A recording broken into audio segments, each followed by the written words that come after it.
करते हैं human resources. तो देखो, मैं ये चाहता हूँ कि आपने प्रीवियस वीडियो देख लिया होगा और साथ के साथ ही पढ़ते जाना। अदरवाइज़ कोचिंग की पूरी लास्ट में पढ़ोगे तो सच बता रहा हूँ काफ़ी सारी चीज़ें भूल चुके होगे और दोबारा से वीडियो देखना पड़ेगा। तो बेटर होता है कि आप जब भी क्लास देखें उसके बाद वो रिवाइज़ कर लें और फिर आगे बढ़ें। और पिछला वीडियो वैसे भी 40 मिनट का था, तो पिछला वीडियो प्लस आज का वीडियो मैं चाहता हूँ कि आप एक दिन में ही देख लें। क्योंकि देखो, होता क्या है कि आपको मिनिमम 3 घंटे तो पढ़ना है मेरी वीडियो से, उसके बाद रिवाइज़ करना है, तभी आपका कंप्लीट हो पाएगा विद इन 20 to 25 डेज़।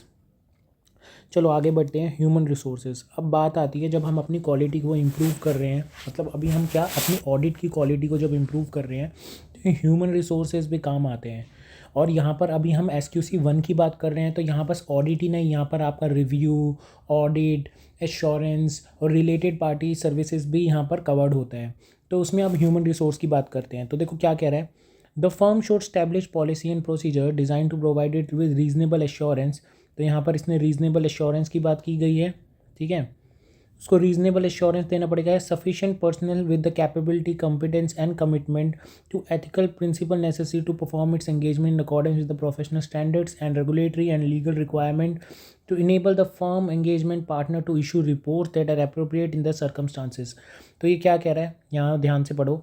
आपको अगर अप्रोप्रिएट रिपोर्ट देनी है तो उसके लिए आपको अपने प्रोफेशनल स्टैंडर्ड्स को फॉलो करना पड़ेगा, और इसके लिए आपको देखना पड़ेगा कि आपके पास सफिशिएंट पर्सनल हो, मतलब आपके पास उतने लोग हों उस कैपेबिलिटी के जो उस ऑडिट या उस काम को, मैं काम बोलूँगा क्योंकि SQC 1 में 4 तरह की एंगेजमेंट कवर्ड है, तो उस काम को कवर करने के लिए वो कैपेबिलिटी हो, वो कॉम्पिटेंस हो और वो कमिटमेंट हो एथिकल प्रिंसिपल के लिए।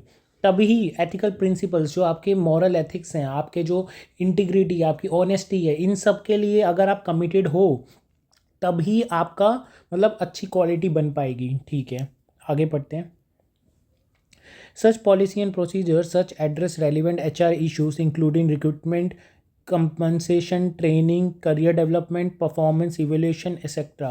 क्या कह रहा है कि सच पॉलिसी एंड प्रोसीजर, मतलब ये एड्रेस करने चाहिए सब सारे HR के इशू, जो भी ह्यूमन रिसोर्स इश्यूज़ हैं वो सारे के सारे होने चाहिए।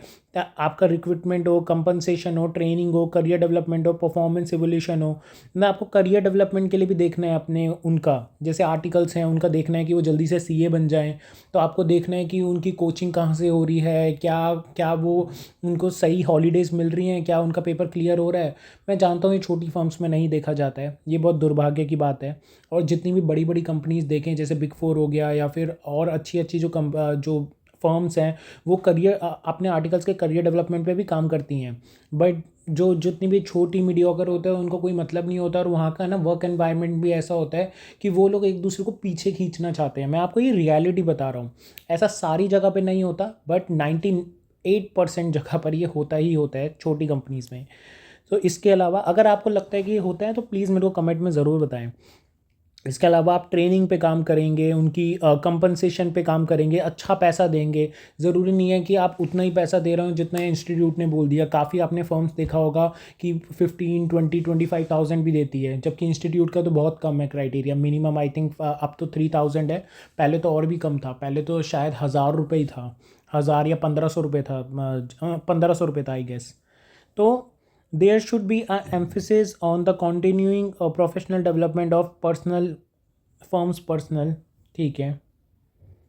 मतलब आपके कंटिन्यू आपके जो मतलब there should be emphasis on continue professional development. आपकी प्रोफेशनल डेवलपमेंट में कॉन्टीन्यूस होना चाहिए, ऐसा नहीं कि एक बार हो गई, मतलब वो कॉन्टीन्यूस प्रोसेस में होना चाहिए, ठीक है। आगे बढ़ते हैं। तो आपको ये है ना, ये लाइंस बस पढ़नी है, पढ़ के रख लो, ठीक है। इसके बाद ये 3 पॉइंट्स देख लो, अगर पेपर में कभी आ गया, देखो अभी इसके ऊपर कोई क्वेश्चन लगा नहीं है, अगर पेपर में आ गया तो ये 3 पॉइंट्स और प्लस में ये छोटा सा आपको मसाला भी लिखना पड़ेगा। तो आप इस तरीके से समझ के पढ़ो कि आपको मुश्किल ना हो। तो सबसे पहला पॉइंट तो देखो ये वाला पढ़ो, the engagement partner has the appropriate capability, competence, authority and time to perform the role. जो आपका एंगेजमेंट पार्टनर है, कौन एंगेजमेंट पार्टनर, जो आपकी टीम का हेड है, हेड CA है, वो है आपका एंगेजमेंट पार्टनर।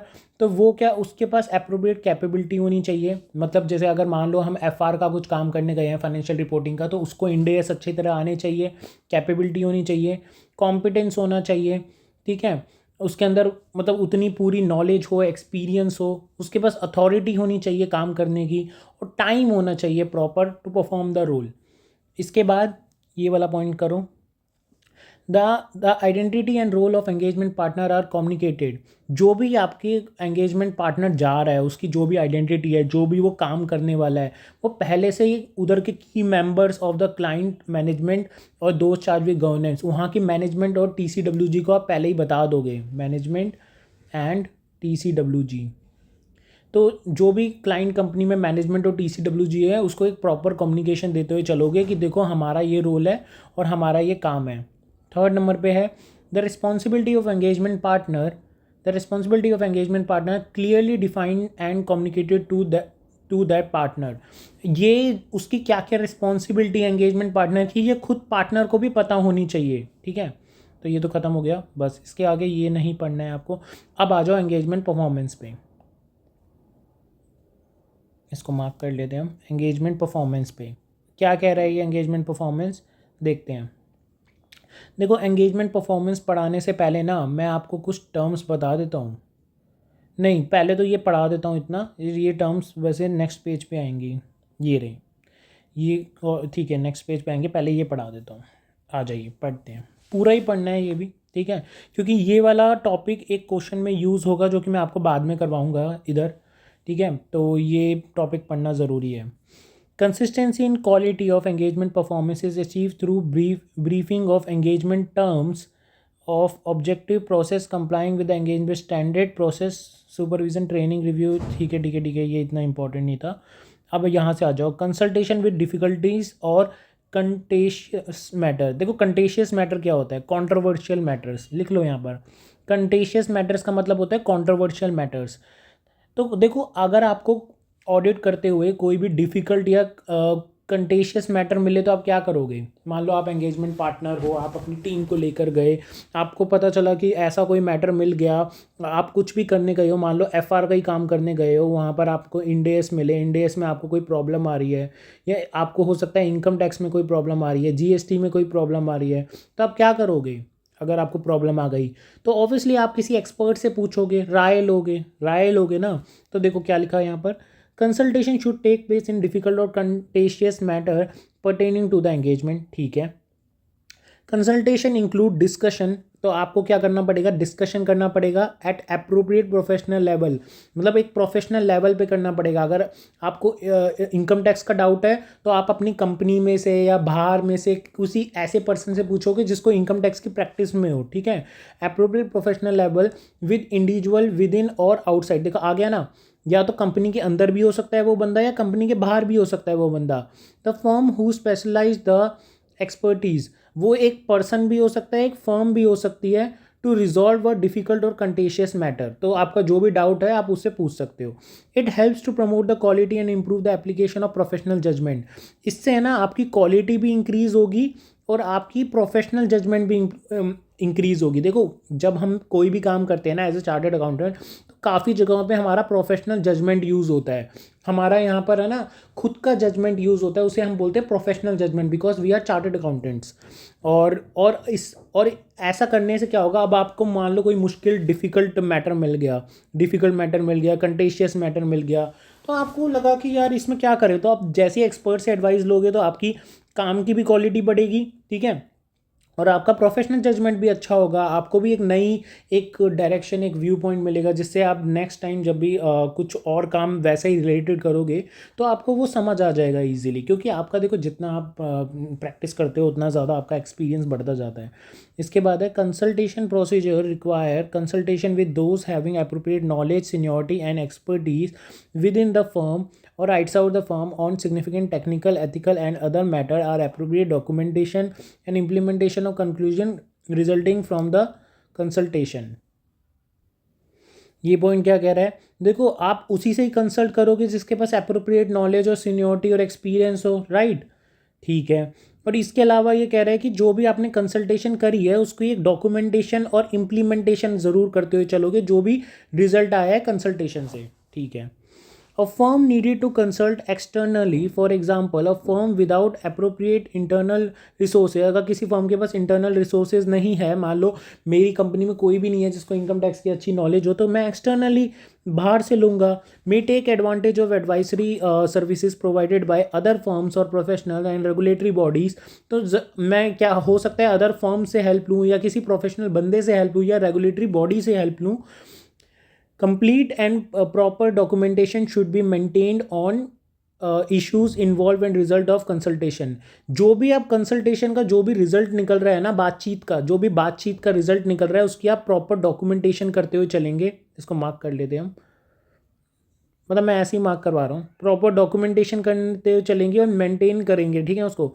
ठीक है, तो यहाँ पर ये outside within professional judgment ये सब देख लेना. ये पहले भी हो चुका था डॉक्यूमेंटेशन वाला पॉइंट. तो ये वाला देखो मैं एक बार है ना बता देता हूँ आपको, एक और चीज़ बता देता हूँ. जैसे देखो अब ये है ना सब कुछ एक्सपीरियंस से पता चलता है. जैसे यहाँ पर देखो मैं आपको बताता हूँ कहाँ गया वो पॉइंट, ये रहा.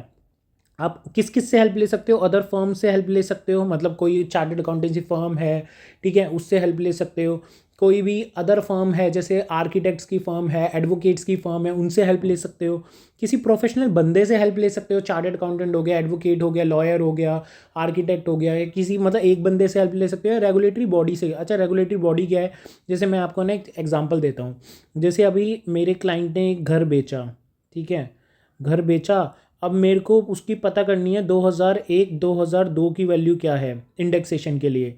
तो भाई मुझे कैसे पता होगा, मैं कहाँ से लेकर आऊँ वो फिगर जो है. मेरे को तो 1 अप्रैल 2001 की वैल्यू चाहिए, तो मैं कहाँ से लेकर आऊँ, मैं कहाँ से कैलकुलेट करूँ, मेरे को तो नहीं आती ना.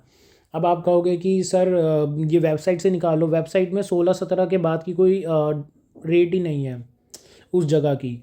तो मैं क्या करूँ, कहाँ जाऊँ, तो मैं कहाँ जाऊँगा, रेगुलेटरी कौन सी बॉडी के पास जाऊँगा. तो मैंने कहा कि मैंने काफ़ी पता किया, तो मेरे को पता चला कि मेरे को रजिस्ट्रार के पास जाना है. तो मैं रजिस्ट्रार ऑफिस जब जाऊँगा तो वहाँ पर से मेरे को इन्फॉर्मेशन मिल जाएगा. तो ऐसे करके यहाँ पर ये पूरा हो जाएगा, ठीक है. तो आई थिंक आपको समझ आ गया होगा.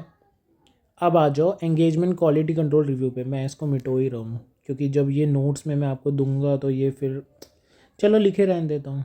आई थिंक आपको समझ तो आ ही जाएगा, एक एग्जांपल तो मिल जाएगा, आप अपनी लैंग्वेज में लिख लेना. अब आ जाओ एंगेजमेंट क्वालिटी कंट्रोल रिव्यू पे.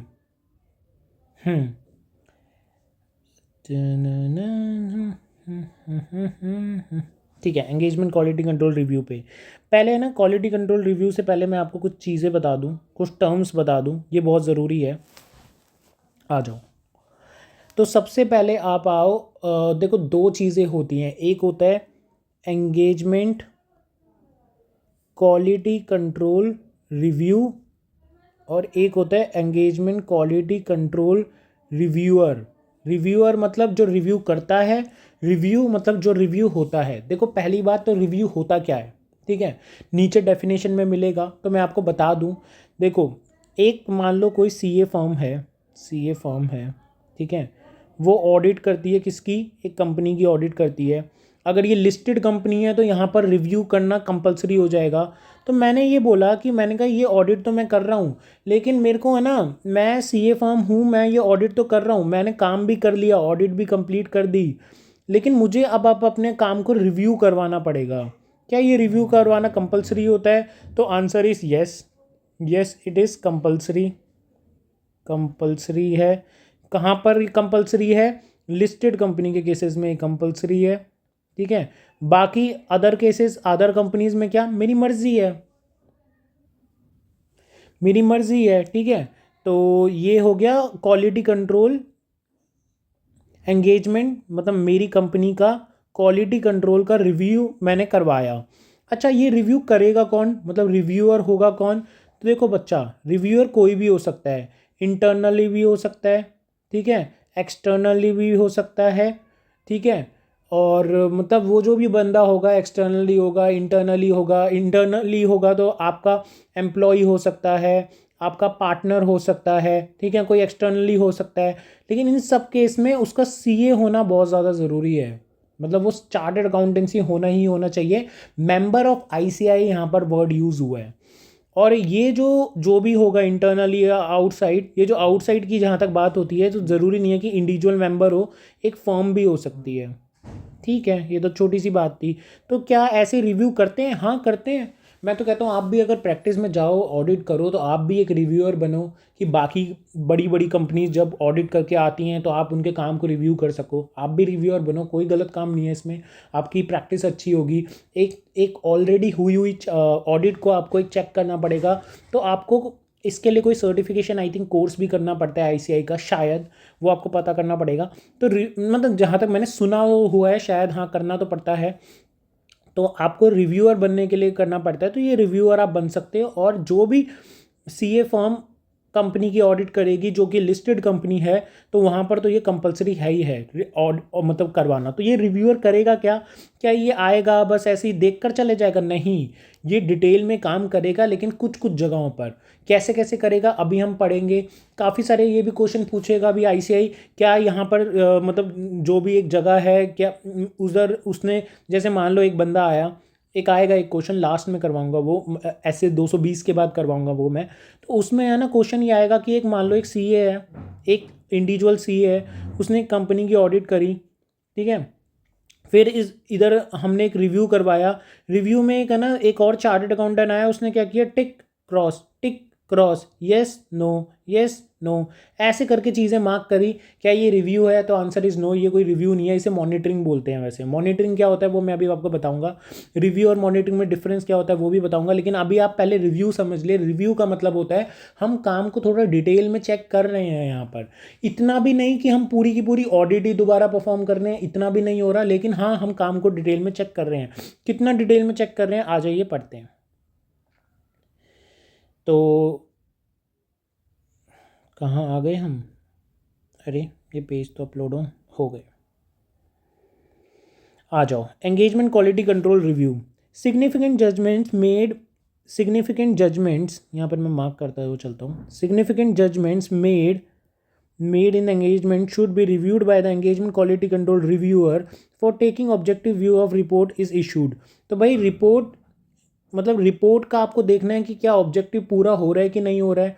आप मान लो अभी एक रिव्यूअर हो, ठीक है, तो आपको सिग्निफिकेंट जजमेंट्स आपको लगाने पड़ेंगे अपने और उस ऑडिट को चेक करने में। तो आप चेक करेंगे कि भैया ऑब्जेक्टिव पूरा हो रहा है कि नहीं हो रहा जो आप रिपोर्ट इशू कर रहे हो उसका, ठीक है। The extent of review depends upon the complexity of the engagement and the risk of the report might not be appropriate in the circumstances. The review does not reduce the responsibility of the engagement partner. भैया ये तो mark कर लो, ये देखो, हाँ ये वाला point. The review does not reduce the engagement partner responsibility. मतलब देखो ऐसा नहीं है कि अब आपने रिव्यू करवा लिया तो आपकी कल को गर्दन नहीं पकड़ी जाएगी।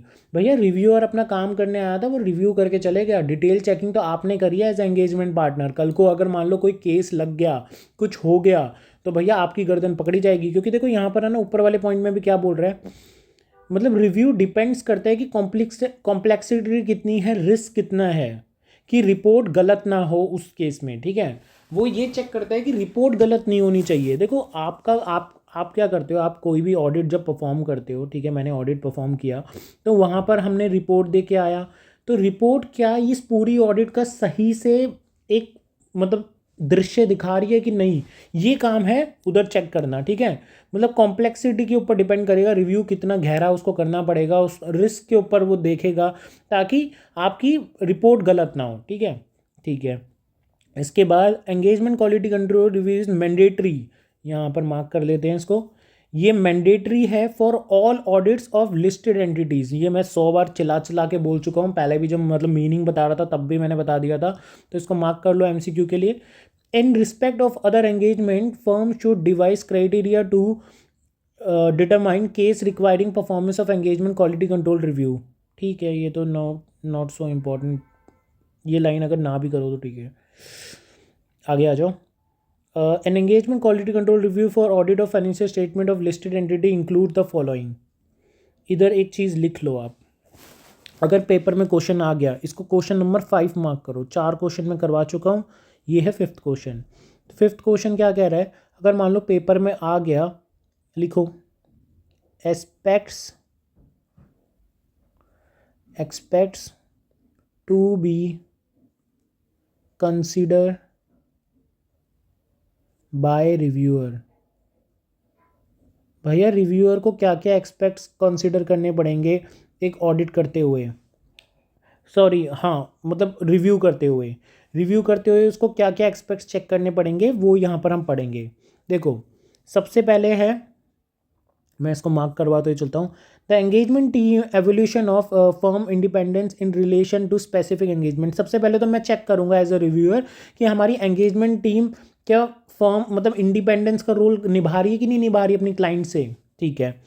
उसके बाद मैं देखूंगा सिग्निफिकेंट रिस्क क्या क्या मुझे मिले हैं और उसके क्या क्या रिस्पॉन्सेज हैं, मतलब क्या क्या सिग्निफिकेंट इन लोगों को रिस्क मिले थे। ये जो आगे देखो मैं ना अभी जो ये पूरा पॉइंट आपको पढ़ा रहा हूँ ना वैसे पढ़ा रहा हूँ कि यहाँ पर मैं तो है ना रिव्यूअर हूँ, मतलब ये सॉरी ये रिव्यूअर है, रिव्यूअर तो मैं तो यहाँ पर रिव्यूअर हूँ। एक यहाँ पर एंगेजमेंट टीम काम करके चली गई, एंगेजमेंट टीम आई काम करके चली गई, अब मैं एज अ रिव्यूअर यहाँ पर चेक कर रहा हूँ, ठीक है। तो अब मैं चेक करता हूँ, तो मैंने देखा कि क्या क्या सिग्निफिकेंट रिस्क इनकी ऑडिट में रहे, इन्होंने क्या क्या सिग्निफिकेंट रिस्क देखे और इनके क्या रिस्पॉन्सेज थे उनके लिए, ठीक है। इसके बाद मैं देखूंगा कि क्या क्या इन्होंने जजमेंट्स बनाए, ठीक है, which respect to materiality and significant risk के लिए उन्होंने अपने अपने क्या क्या जजमेंट्स बनाए, ठीक है। इसके बाद वेदर अप्रोप्रिएट कंसल्टेशन, क्या इन्होंने कोई कंसल्टेशन ली है जहाँ पर क्या हो रहा हो difference of opinion of other other difficult और कंटेनियस मैटर अगर आए हों। अभी मैंने पढ़ाया था डिफ़िकल्ट और कंटेशियस मैटर, तो कंटेशियस और डिफ़िकल्ट मैटर जो भी आए हों, कंटेशियस मतलब कंट्रोवर्शियल मैटर जो भी आए हों, उसमें इन्होंने क्या कंसल्टेशन लिया, क्या वो अप्रोप्रिएट है, सही से कंसल्टेशन तो ली है इन्होंने, और जो भी कंसल्टेशन लिया उसका क्या कंक्लूजन रहा है ये भी मैं देखूंगा। इसके बाद आता है मैं देखूंगा significance and disposition of corrected and uncorrected misstatement identified. क्या इन्होंने कोई मतलब हो सकता है, आप देखो मिसस्टेटमेंट तो इनको मिली होंगी, तो अगर वो सिग्निफिकेंट है तो क्या कितनी करेक्टेड है कितनी अनकरेक्टेड है, क्या उन्होंने सही से उस चीज़ का डिस्पोजिशन किया है, सही से वो मतलब काम किया है, मेरे को ये देखना पड़ेगा। इसके अलावा मैं देखूंगा यहाँ पर बस इतना मार्क कर लो इसको, the matters to be communicated to management and those charge with governance, बस इतना ही, पूरा मत करना, या पूरा भी कर सकते हो अगर आपको लिखने का इच्छा हो, and where applicable other parties such as regulatory bodies, वरना इतना भी काफ़ी है कि मेरे को ये देखना पड़ेगा कि क्या मैटर्स हैं जो इन्होंने मैनेजमेंट और TCWG के साथ डिस्कस किए हैं, तो ये भी मेरे को देखना पड़ जाएगा। इसके अलावा मेरे को ना वर्किंग पेपर्स भी मैं एक बार इनके देख लूँगा क्या वो रिफ्लेक्ट करते हैं work performed in relation to the significant judgments and support of the conclusion reach, मतलब जो इनके भी वर्किंग पेपर्स हैं क्या वो रेलिवेंट है। मैं असलियत में ये चेक करने जाऊँगा कि इन्होंने वर्किंग पेपर सही से तो बनाए हैं ना, जो भी ये कंक्लूजन पे पहुँचे हैं क्या वो पूरा का पूरा रिफ्लेक्ट होता है वर्किंग पेपर्स में। इसके अलावा द अप्रोप्रिएट रिपोर्ट, और मैंने आपको बताया था कि रिपोर्ट क्या अप्रोप्रिएट है इनकी ऑडिट से, तो वो मैं चेक करूँगा, बस ये सारे काम मैं चेक करूँगा, ठीक है। ठीक है, अब आगे बढ़ते हैं, मैं यहाँ पर आपको क्वेश्चन नंबर 6 करवाता हूँ। देखो मैं आपको यहाँ पर 2 क्वेश्चन करवाऊँगा, क्वेश्चन नंबर 6 और क्वेश्चन नंबर 7, ठीक है। तो ये क्वेश्चन नंबर 6 और क्वेश्चन नंबर 7 हमें कहाँ मिलेंगे, ये मिलेंगे हमें यहाँ पर, ये मैंने आपके लिए कर रखे हैं, ये PDF में आपसे शेयर करूँगा, ठीक है। तो आपको यहाँ से कंप्लीट करना है। क्वेश्चन नंबर 6, 5 तो हमने कर लिया। ये देखो क्या बोल रहा है ये question number 6, while reviewing the work performed by the less experienced member of the engagement team, अब हम ना रिव्यू कर रहे थे वर्क को, हमें पता चला less experience member of the engagement team what shall be consider of the reviewer. मेरे को पता चला कि जो काम कर रहे थे ना वो बहुत ही लेस एक्सपीरियंस लोग थे, तो मैं रिव्यू कर रहा हूँ, तो अब मेरे को क्या क्या कंसिड्रेशन रखना पड़ेगा। इसके अलावा अगर क्वेश्चन आ जाता है कि एक CA है वो है ना मर गया, उसने ऑडिट करी और वो मर गया, फिर एक अनदर CA असाइन हुआ विदाउट रिव्यू, ठीक है, साइन विद, एक मिनट, एक अनदर CA अपॉइंट हुआ, उसने ना साइन कर दिए विदाउट रिव्यू, उसने चेक नहीं किया बस साइन करके चले गया, तो क्या होगा, तो सेम आंसर आएगा। ये जो इधर जो मैं ऊपर वाले क्वेश्चन में जो आंसर दूंगा ना, इधर नीचे वाले में भी सेम आंसर दूंगा, लेकिन इसमें ना नीचे वाले में एक और चीज़ हमें लिखनी पड़ेगी, जो न्यू CA पार्टनर है ना वो रिस्पॉन्सिबल होगा ओपिनियन के लिए, ठीक है। यार एक बात बताओ, पहली बात तो देखो एक चार्टर्ड अकाउंटेंट था, वो ऑडिट करा उसने, ठीक है, ऑडिट करने के बाद वो मर गया, अब दूसरा चार्टर्ड अकाउंटेंट उसी की फर्म से आया, सेम फर्म से आया, ठीक है, सेम फर्म से आया, उसने क्या किया, उसने चेक ही नहीं किया नाम, उसने कहा ठीक है मेरी कंपनी का ही तो बंदा है, मैं बस साइन ही कर देता हूँ। तो साइन नहीं किया, साइन करके तुमने साइन कर दिए, कल को जो भी ओपिनियन में गलतियाँ निकली तो फंसोगे तो तुम ही, क्योंकि साइन तो तुम्हारे थे। अब तुम ये पल बोल के पल्ला नहीं झाड़ सकते कि अरे चार्ट उसने करी थी ऑडिट, मैंने तो बस साइन किया था। भैया साइन किया था तो एक बार देख तो लेते, रिव्यू तो कर लेते, ठीक है। तो ये आपको लिखना पड़ेगा, ये एक्स्ट्रा पॉइंट, वरना देखो ये पॉइंट अब आपको सेम लिखना है जो मैं पढ़ाने वाला हूँ। तो आप अपने बैक ऑफ द माइंड में ये दो क्वेश्चन दिमाग में रखें कि एक तो आप रिव्यू कर रहे हो एक ऐसे काम का जो less experience member of the engagement team ने किया है, या फिर एक चार्टर्ड अकाउंटेंट मर चुका है और दूसरा बंदा आया है और उसने साइन नहीं किया, ठीक है। तो आपने क्या क्या है उधर पॉइंट्स बताने हैं, तो बैक ऑफ द माइंड में यही रखो कि लेक्स एक्सपीरियंस स्टाफ ने किया है। तो देखो सबसे पहले तो आप SQC 1 को यहाँ पर कोट करके आओगे, ठीक है। मैं इधर हाईलाइटर चेंज कर देता हूँ।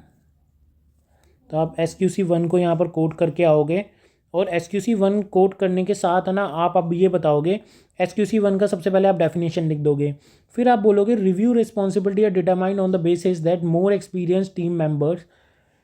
देखो रिव्यू रिस्पॉन्सिबिलिटी जो होती है ना, मतलब रिव्यू वो बंदा करेगा जो सबसे ज़्यादा एक्सपीरियंस बंदा है। मतलब अब मैं अगर रिव्यू कर रहा हूँ तो मेरा एक्सपीरियंस खुद का बहुत ज़्यादा होना चाहिए, ठीक है। इंक्लूडिंग एंगेजमेंट पार्टनर, मैं एंगेजमेंट पार्टनर भी हो सकता हूँ। और review work perform by less experience, तो मैं किसका काम चेक करूँगा, जो लेक्स एक्सपीरियंस लोग हैं मेरी टीम मेंबर्स में, ठीक है। मैं एंगेजमेंट पार्टनर भी हो सकता हूँ कि मैं ही चेक कर रहा हूँ अपनी टीम का काम, भाई मेरी टीम ने ऑडिट कर लिया, मैं एंगेजमेंट पार्टनर हूँ, मैं गया मैं रिव्यू कर रहा हूँ कि मेरी एंगेजमेंट टीम ने काम तो सही किया है। या हो सकता है कि एंगेजमेंट पार्टनर और टीम ने काम कर लिया और एक दूसरा बंदा जो बहुत ज़्यादा एक्सपीरियंस्ड है वो काम को चेक कर रहा है, ठीक है। दो केसेस मैंने आपको बता दिए। द रिव्यूअर शुड कंसिडर, अब आप रिव्यूअर को क्या क्या कंसिडर करना पड़ेगा अगर एक लेक्स एक्सपीरियंस का लोगों ने काम किया है। तो देखो पहले जो हमने क्वेश्चन पढ़ा था वो था इंपॉर्टेंट एक्सपेक्ट्स, कि क्या क्या एक्सपेक्ट्स हैं जो रिव्यूअर चेक करेगा। यहाँ पर लेक्स एक्सपीरियंस्ड वाला क्वेश्चन आया या फिर CA डाइड वाला क्वेश्चन आया, तो आपको ये पॉइंट्स लिखने पड़ेंगे। और ये पॉइंट्स ICI में स्टडी मैट में नहीं है। ये पॉइंट्स आपके, अगर आप पूछोगे कि क्या पहले पेपर में आ चुके हैं, तो आंसर ये यस, ये पेपर में क्वेश्चन आ चुका है। इसके अलावा ये MTP में भी था। The work has been perform in accordance with the professional standard and regulatory legal requirement. तो सबसे पहले तो मैं देखूंगा जो भी वर्क परफॉर्म हुआ है क्या वो प्रोफेशनल स्टैंडर्ड्स और रेगुलेटरी लीगल रिक्वायरमेंट्स के तहत ही हुआ है ना। फिर उसके बाद मैं चेक करूंगा significant matters have been raise for the further consideration.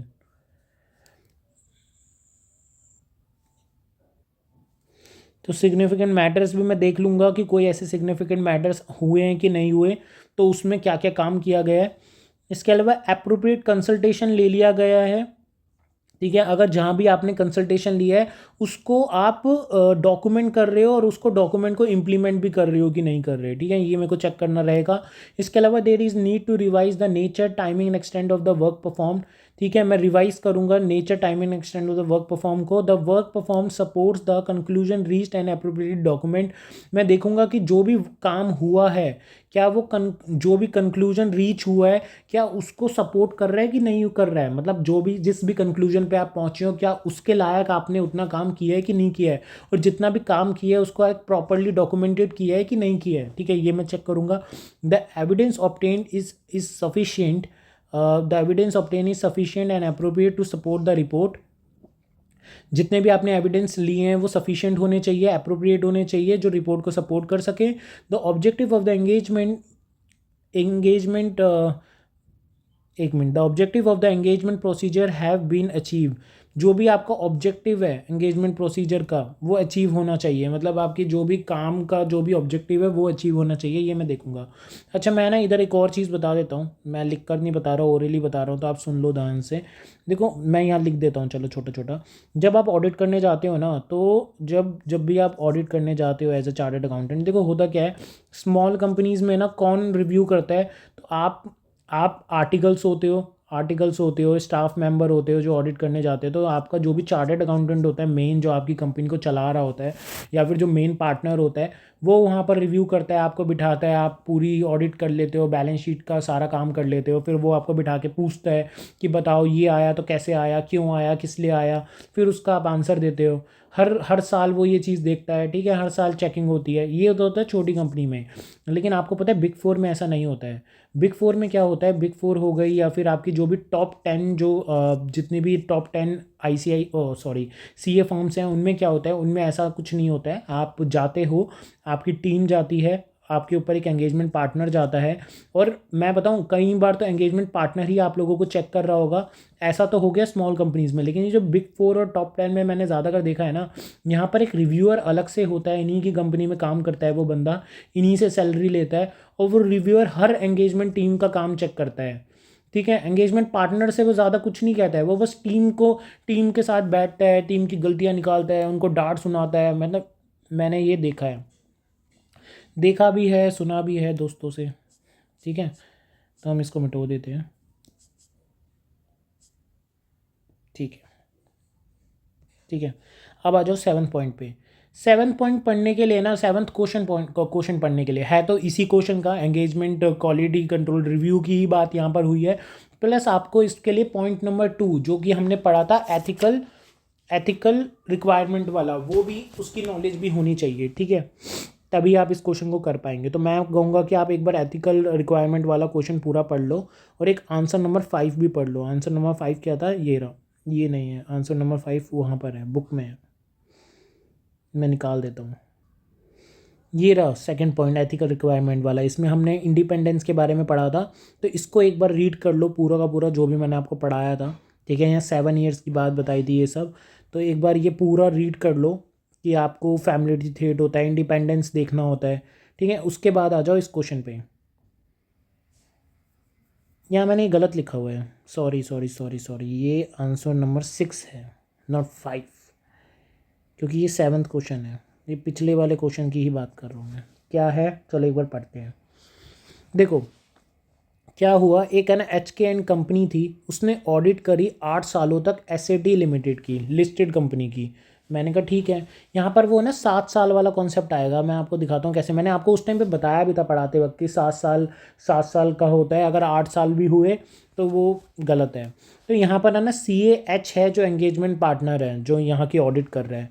देखो, audit of CAH and team reviewed by CAK हमें रिव्यू कर रहा है।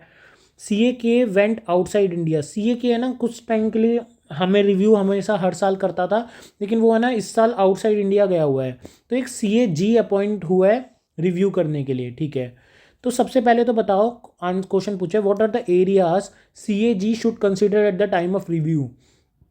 ये जो एरियाज बताने हैं ना, ये वाले एरियाज बताने हैं। देखो एरियाज बताने हैं, एक्सपेक्ट्स नहीं बताने हैं, ये एरियाज कवर हो जाएंगे। तो यहाँ पर हम लिख देते हैं, इसे हम एरियाज भी बोलते हैं, लिख लो।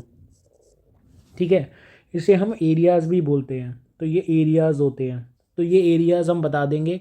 इसके बाद क्या पूछ रहे हैं next question, list out any 4 areas. तो आप 4 बता सकते हो कोई भी, हमने तो बहुत सारे बता दिए हैं यहाँ पर, अब मैंने 7 बताए हैं, तो आप 4 कोई भी लिख सकते हो।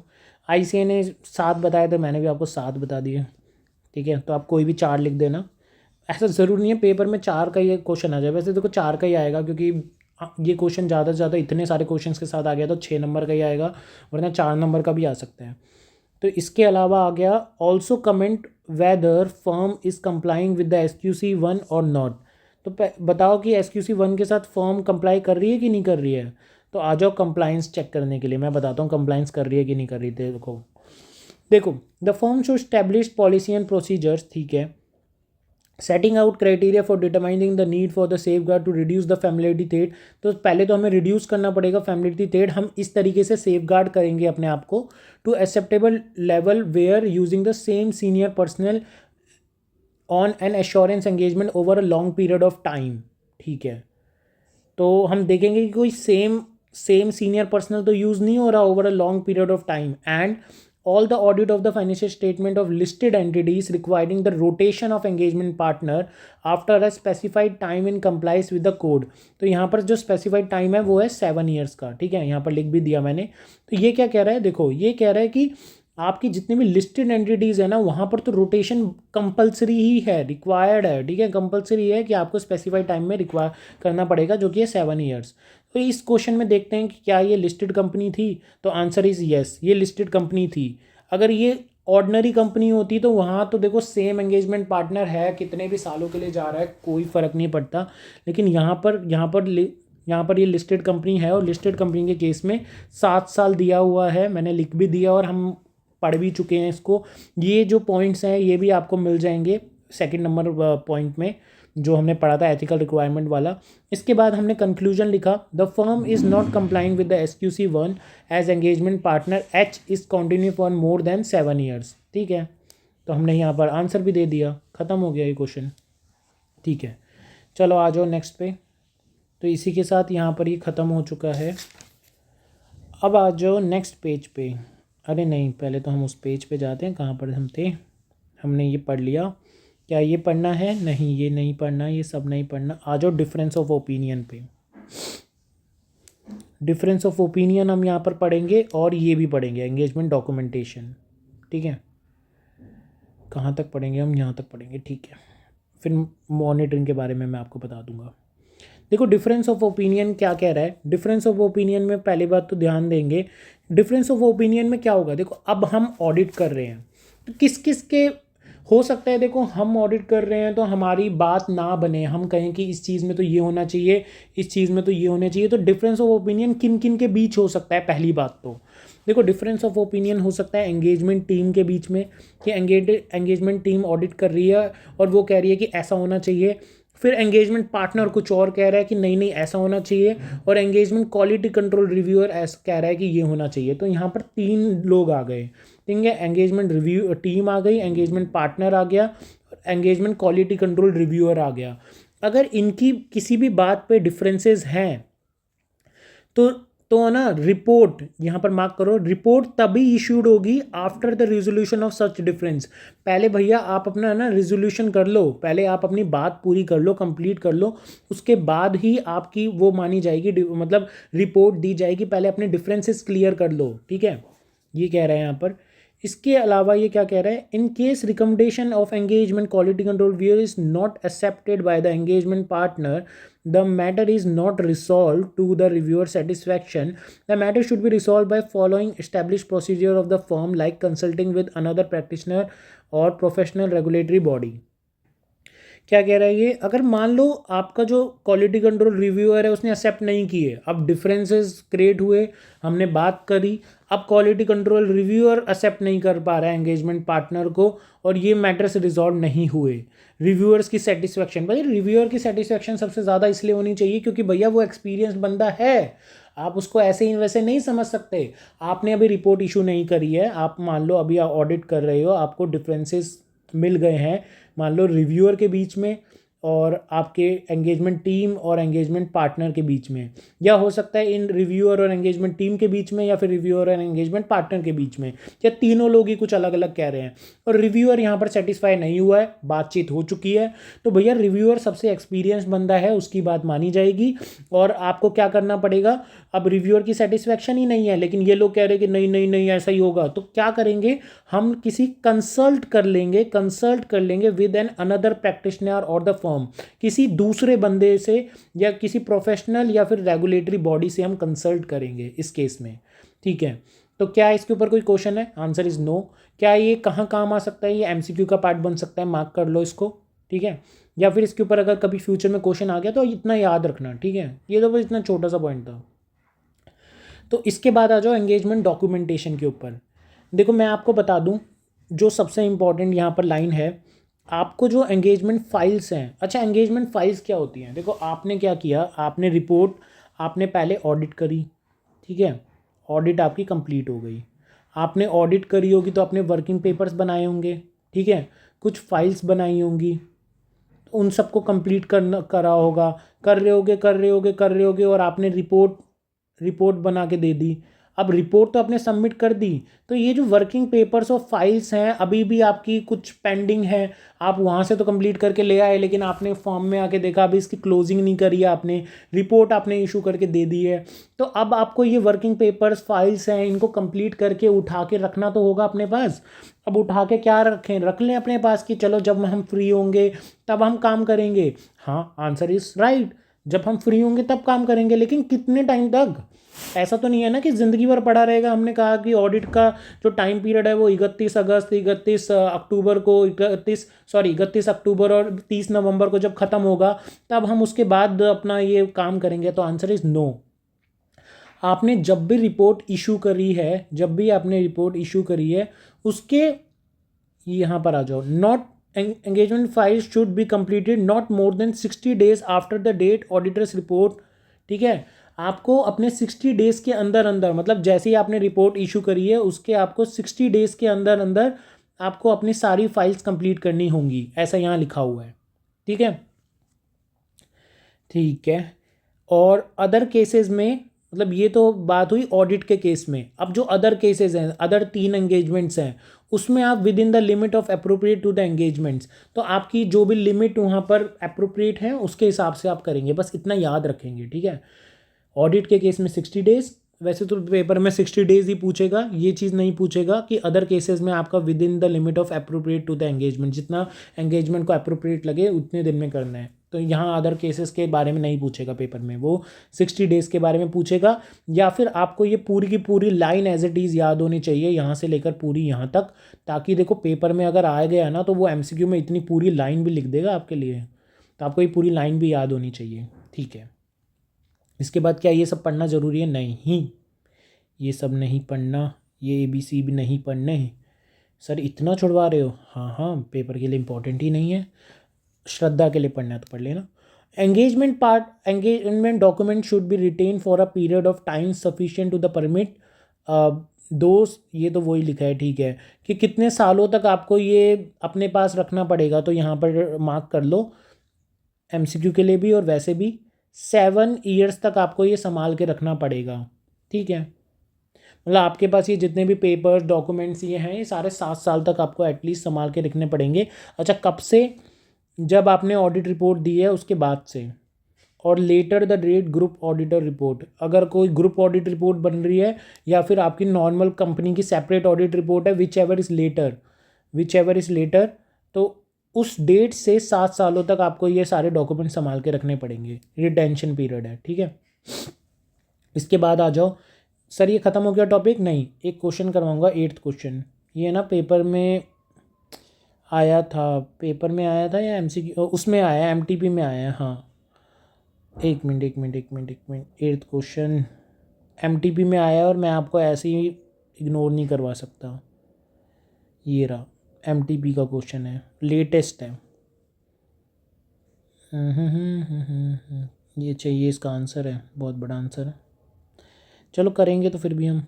ठीक है, आ जाओ। मैंने यहाँ अपनी रफ़ कॉपी में भी लिख रखा है, एक बार वहाँ से भी देख लूँ मैं। चलो कुछ खास मार्किंग नहीं है, मैं ऐसे इसमें से ही पढ़ा देता हूँ।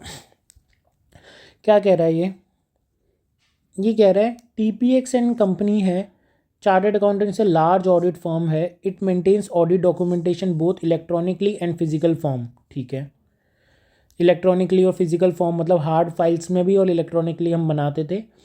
The physical files are neither scanned and incorporated into the electronic files nor cross reference to the electronic files. देखो होता क्या है, जो भी आपकी फिजिकल फाइल्स होती है ना, इन सबको आपको है ना स्कैन करके रखना पड़ता है कहीं पर इलेक्ट्रॉनिक फॉर्म में, वो आपने नहीं किया। Further there are many instances the audit working paper do not contain the detail of as whether information obtain from the clients और prepared by the engagement team. ठीक है, आपने जो भी मतलब पेपर्स वर्किंग पेपर्स में बनाए हैं वो भी आपने काफ़ी हद तक डिटेल में नहीं बनाए हैं। ठीक है, जो बनाने चाहिए थे। और how do you view situation from point of view of quality control system in form and analyse. ठीक है, तो आपको ये पॉइंट ना बस क्वालिटी के उससे बताना है कि जो ऑडिट क्वालिटी है उससे बताइए। देखो एक बार आंसर दिखा देता हूँ, फिर आपको समझ आ जाएगा। SQC1 की पूरी डेफिनेशन लिख लेना यहाँ तक। उसके बाद लिखो the firm should establish policy and procedure जो कि मेंटेन करे confidentiality, safe custody, integrity, accessibility and retrievability of the engagement documentation. ठीक है, यहाँ से यहाँ तक मार्क कर लो, ये लर्न करना है। ठीक है, आपको ऐसे प्रोसीजर और पॉलिसीज़ बनानी पड़ेगी जहाँ आप अपने क्लाइंट्स की कॉन्फिडेंशियलिटी मेंटेन कर रहे हो, उनकी सेफ कस्टडी दे रहे हो उनके सारी चीज़ों की, डॉक्यूमेंट्स की और इन सब की। इसके अलावा आप उनके एंगेजमेंट डॉक्यूमेंटेशन की भी मतलब एसेसिबिलिटी और रिलायबिलिटी और एक इंटीग्रिटी मतलब ऑनेस्टी के साथ उनको मेंटेन कर रहे हो, ठीक है। इसके बाद आ जाओ इन द गिवन सिचुएशन। यहाँ से ये अगला लाइन है, ठीक है। यहाँ पर ये सब कुछ ऐसे ही आ गया, तो मैं आपको मार्क करवाते हुए चल रहा हूँ, ये अलग लाइन है। इन द गिवन सिचुएशन, अब आप है ना गिवन सिचुएशन पूरी यहाँ तक समझा दो। आप बता दो कि कंपनी ने क्या किया है, मतलब इस क्वेश्चन को एज इट इज़ उतार देना, ये भी पेपर में ज़रूरी है। अब उतारने के बाद, अच्छा उतारने के बाद है ना, इन्होंने एक चीज़ और बताई है, the lack of ensuring the same difficult to demonstrate within. इन्होंने ना ये भी इन्होंने लिखा है कि इन्होंने ना 60 दिन के अंदर अंदर नहीं कर पाए ये चीज़, मतलब 60 दिन के अंदर अंदर करना होता है, ये इन्होंने नहीं किया, ठीक है। इसके बाद आ जाओ, हाँ यहाँ पर कितना गुच पुच है, ये पता नहीं कैसे कॉपी किया है मैंने, एक मिनट आप आ जाओ, फिर यहाँ से मार्क करो। One of the reason of designing and implementing the appropriate controls for engagement documentation is regarding the protection of integrity of the information और all stages of the engagement.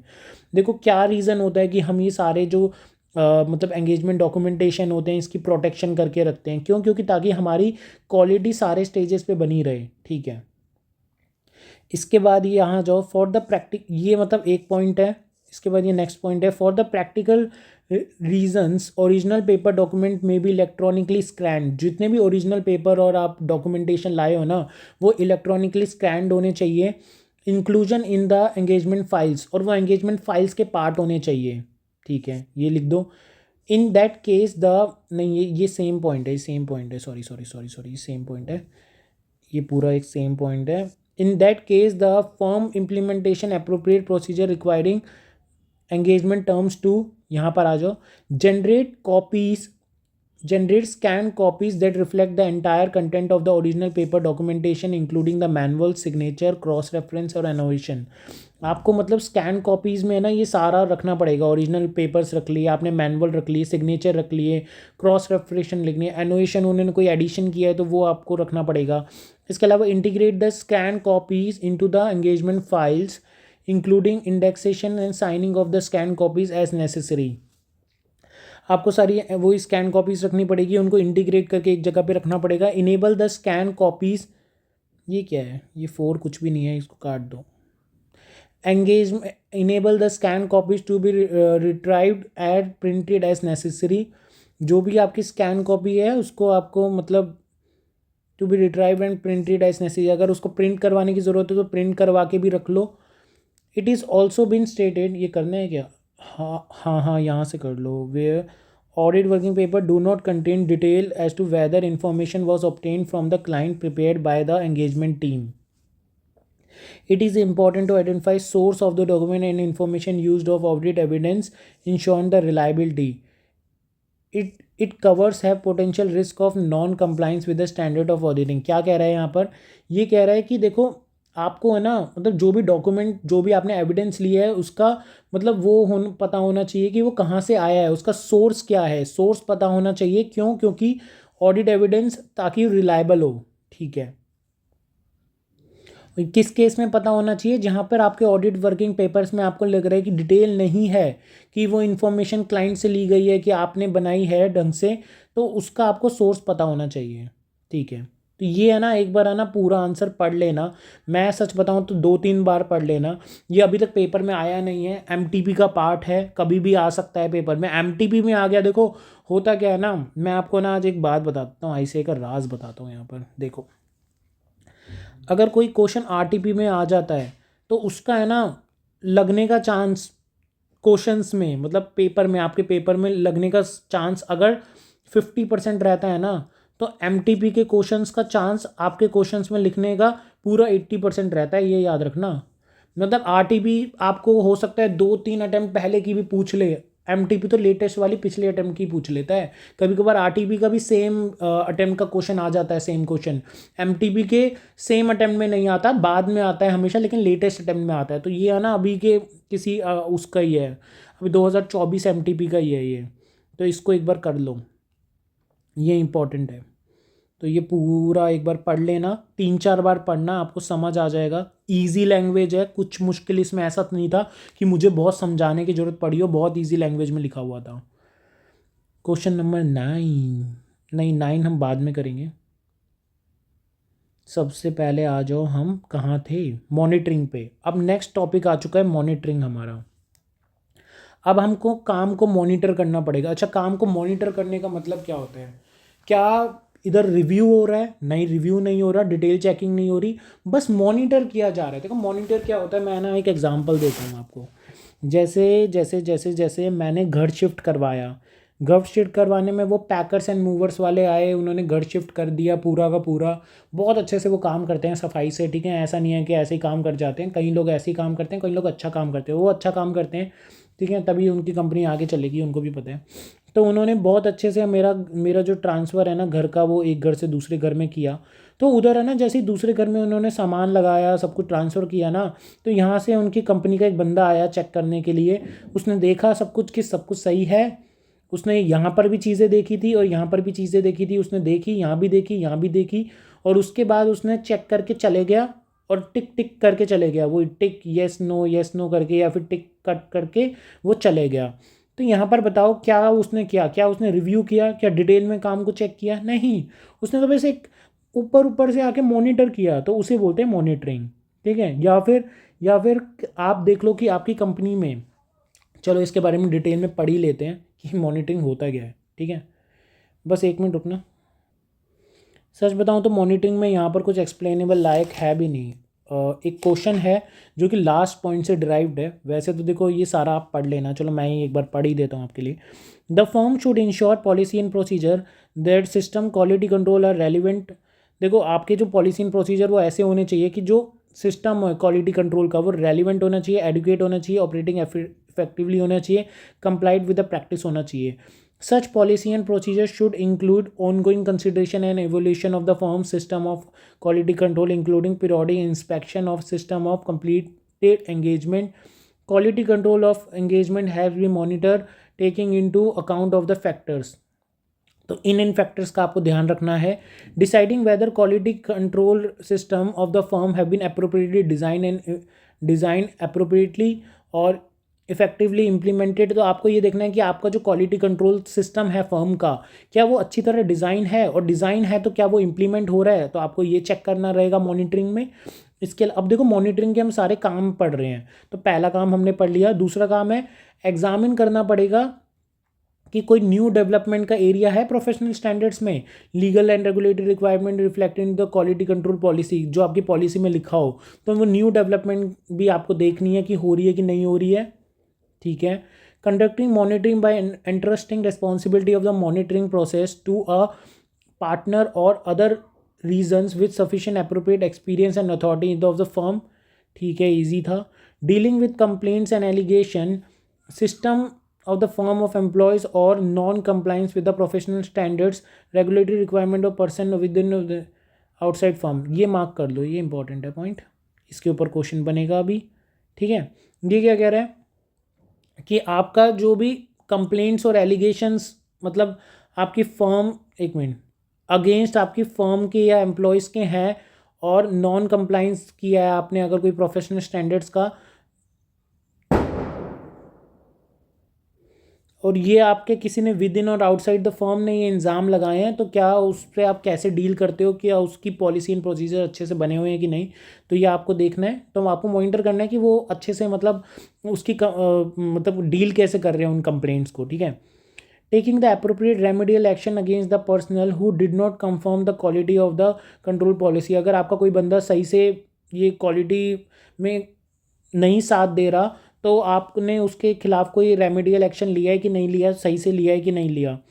अब ये लास्ट वाला मार्क कर लो, most important. ये क्या कह रहा है, taking action when deficiency in designing and operation of the firm's quality control policies and procedures और non compliance with the firm's quality control are identified. और ये वाला भी मार्क कर लो, dealing with the compliance allegations वाला, ठीक है।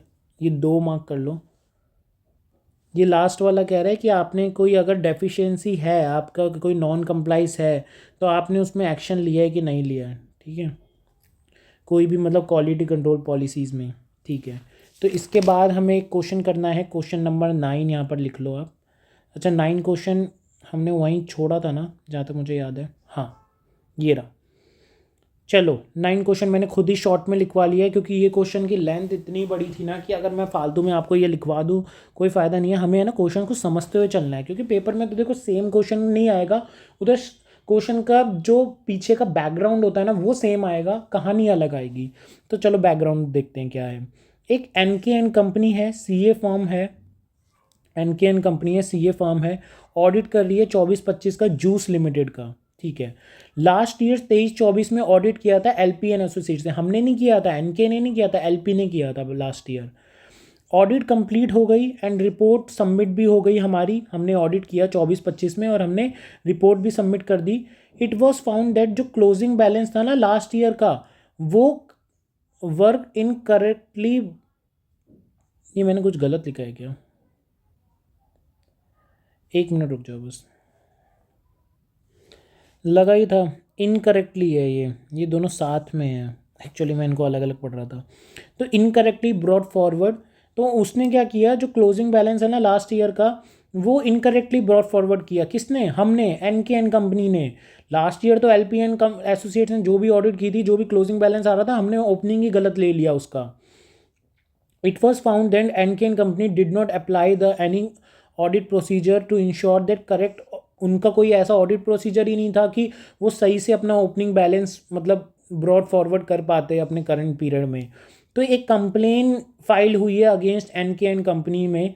You are required to inform what policies and procedure required to implement by the NK&N limited for dealing with such complaint and allegation as required by SQC। तो ये complain वाला point आ गया, ठीक है, जो अभी हमने पढ़ा था थर्ड लास्ट, तो वो आ गया। तो सबसे पहले हमें क्या बताना है, अब हमारे खिलाफ कंप्लेन हो चुकी है कि हमने सही से नहीं किया, तो हम मॉनिटरिंग में क्या करते हैं कि देखते हैं कि भाई वो हम डील कैसे कर रहे हैं उस कंप्लेन को। तो चलो आंसर पढ़ते हैं एक बार। एज रिक्वायर्ड बाय SQC1, पहले SQC1 का पूरा नाम लिखना है, उसके बाद लिखना है firm should establish policy and procedure design to provide a reasonable assurance they.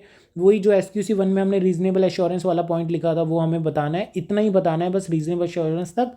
Appropriately with, फिर हमें 2 पॉइंट्स लिखने हैं, उसमें क्या है, हमें वो कंप्लेंट्स एंड एलिगेशन वाला पॉइंट लिखना है कि हमें देखना है, ठीक है, कि लीगल रिक्वायरमेंट के अकॉर्डिंग हम काम कर रहे थे कि नहीं, मतलब एलिगेशन जो भी हमारा वर्क हमने जो किया है, काम किया है, उसके लिए अगर कोई एलिगेशन लगा है जो कि लीगल रिक्वायरमेंट, रेगुलेटरी या फिर प्रोफेशनल स्टैंडर्ड के तहत है, allegation of non compliance with the firm system of quality control and, ठीक है, कोई भी एलिगेशन लगा है हमारी नॉन कंप्लाइंस पे कि जो हमने अपनी क्वालिटी में काम नहीं किया है, तो कंप्लेंट्स एंड एलिगेशन में be originate firm within और outside the firm. Within firm भी आ सकते हैं, आउटसाइड द फर्म आ सकते हैं, मैंने आपको लास्ट पॉइंट में बताया, ठीक है। The firm that is firm personal clients and other third party they may receive engagement team और अदर फर्म पर्सनल, ठीक है, आपको मतलब अपने खुद के लोगों से भी आ सकता है ये एलिगेशन और बाहर से भी आ सकता है। As a part of this process the firm establish clearly defined channels for firm personnel to raise any concern. देखो इसके लिए ना आपको एक क्लियरली चैनल बनाना पड़ेगा कि जो फर्म पर्सनल है वो अपना रेस कर पाए अपनी कंसर्न को, अपने मैटर को कम फॉरवर्ड आ सके विदाउट फियर ऑफ रिप्रेजल्स।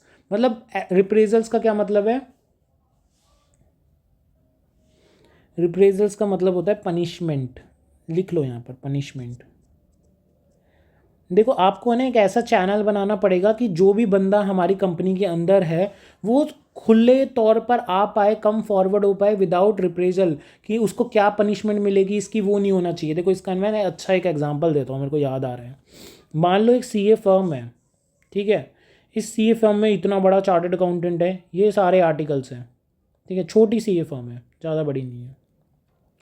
ये इनको गाली गलौज देता है, बहुत गंदी गंदी गालियाँ देता है, डांट के बात करता है, गुस्से में बात करता है। भाई कल को अगर मान लो कोई ये इनमें से मान लो ये 5 बच्चे गए थे एक ऑडिट करने के लिए, इनको कोई गलती मिली, क्या वो अपने चार्टर्ड अकाउंटेंट से डिस्कस कर पाएंगे? वो कर ही नहीं पाएंगे।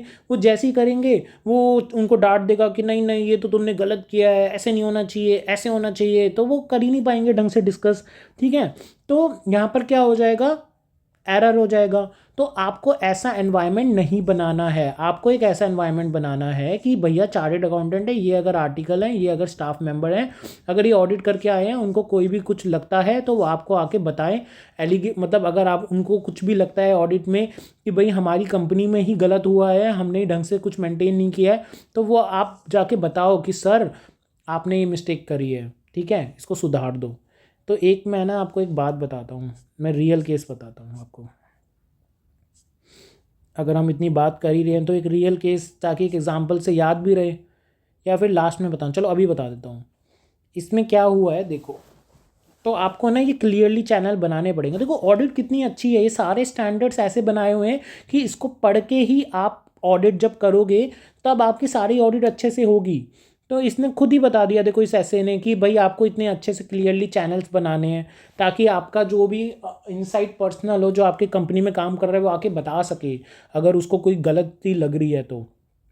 एक बार क्या हुआ था, मेरे ना एक क्लाइंट था, उसका पासपोर्ट था, ठीक है, हम है ना वो रेसिडेंशियल स्टेटस गिन रहे थे, मैं गिन रहा था रेसिडेंशियल स्टेटस। तो पासपोर्ट आपको पता है कि आपको जो टाइम पीरियड देखना होता है उसमें लिखा होता है 360 डेज ऑफ 360 डेज 720 डेज, यही होते हैं ना, 710 होता है 20 होता है, ये 365 या 360 होता है, 360 होता है शायद, एक बार मेरे को शायद याद नहीं आ रहा, 365 होता है शायद। तो जितने भी डेज़ होते हैं ना, ये इंपॉर्टेंट नहीं है, जितने भी डेज़ होते हैं उसमें क्या होता है, उधर लिखा होता है preceding previous year. Preceding previous year मतलब प्रीवियस ईयर जो भी हम चेक कर रहे हैं उससे भी पहले वाले 4 साल होते हैं।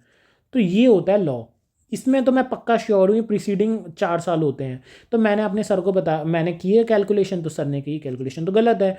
सर क्या कर रहे थे, प्रीवियस ईयर भी गिन रहे थे और प्रीसीडिंग 3 साल गिन रहे थे। मैंने कहा सर नहीं, ये जो प्रीसीडिंग प्रीवियस ईयर होता है ये प्रीवियस ईयर से पहले वाले होते हैं, तभी तो प्रीसीडिंग वर्ड यूज़ हुआ है। तो सर ने ये मेरी बात मानी नहीं, तो मेरे को गाली ग्लॉस दे के भगा दिया। तो है ना, ये नहीं होना चाहिए। उन्होंने कहा कि नहीं जो मैं बोल रहा हूँ वो सही है, उन्होंने बेयर एक्ट पढ़ा और सबके सामने उन्होंने मेरे को बहुत ज़्यादा मतलब उस टाइम पे ऐसा कहा गलत गलत।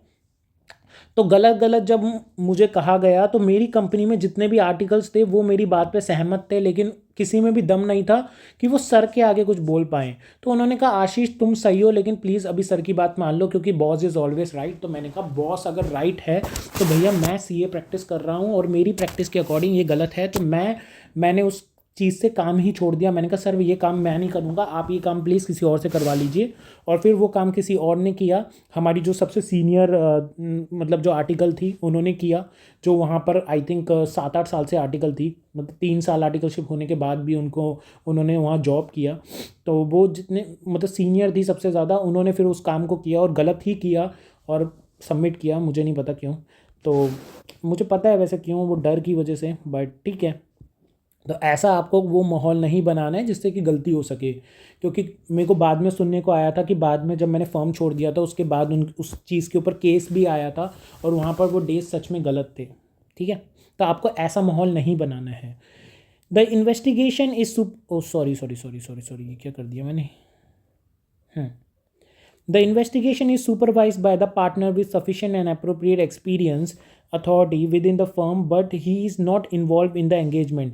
भैया जिससे आप ये सुपरवाइज करवा रहे हो ना, सुपरवाइज मतलब मॉनिटर करवा रहे हो, तो वो मॉनिटर जिससे भी करवा रहे हो ना, वो आपकी फर्म वो एंगेजमेंट में तो नहीं होना चाहिए, ठीक है।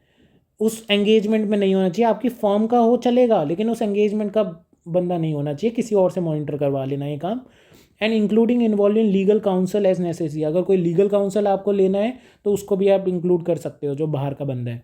Small firm and solo practitioner क्या करेंगे, मे use the service of qualified external personal. तो भाई देखो सोल पर्सन तो सोल है, ऐसे ही सोल पर्सनल है, मान लो चार्टर्ड अकाउंटेंट है उसके भी नीचे एक टीम है, तो वो पर्सन के लिए बोला गया कि तू मॉनिटर करवा लियो किसी एक्सटर्नल पर्सन से, ठीक है, तो खुद मत करने बैठ जाइयो।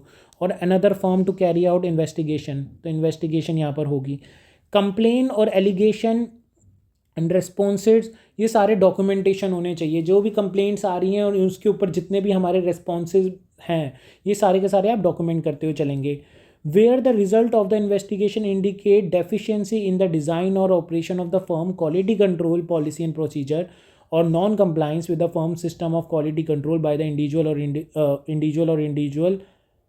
ये क्या लिखा है, इंडिविजुअल और इंडिविजुअल, इधर कुछ और आएगा, एक मिनट में देख लेता हूँ। The firm shall be appropriate action, shall take appropriate action, सही लिखा है वो, इंडिविजुअल और इंडिविजुअल्स है एक्चुअली, मैंने ना यहाँ पर पूरा नहीं लिखा हुआ, एक मिनट लिख देता हूँ मैं, इंडिविजुअल्स, ठीक है, इसको सही कर लेना नोट्स में।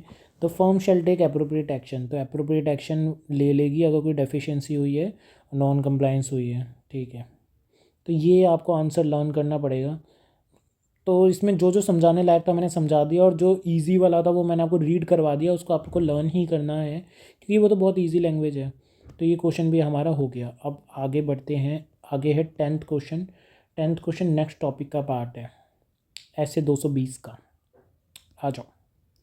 अच्छा, एक का ना क्वेश्चन बच्चों के माइंड में आता है कि सर पेपर में अगर मान लो ये आ गया, पेपर में अगर मान लो आ गया 220 आ गया, SQC1 आ गया।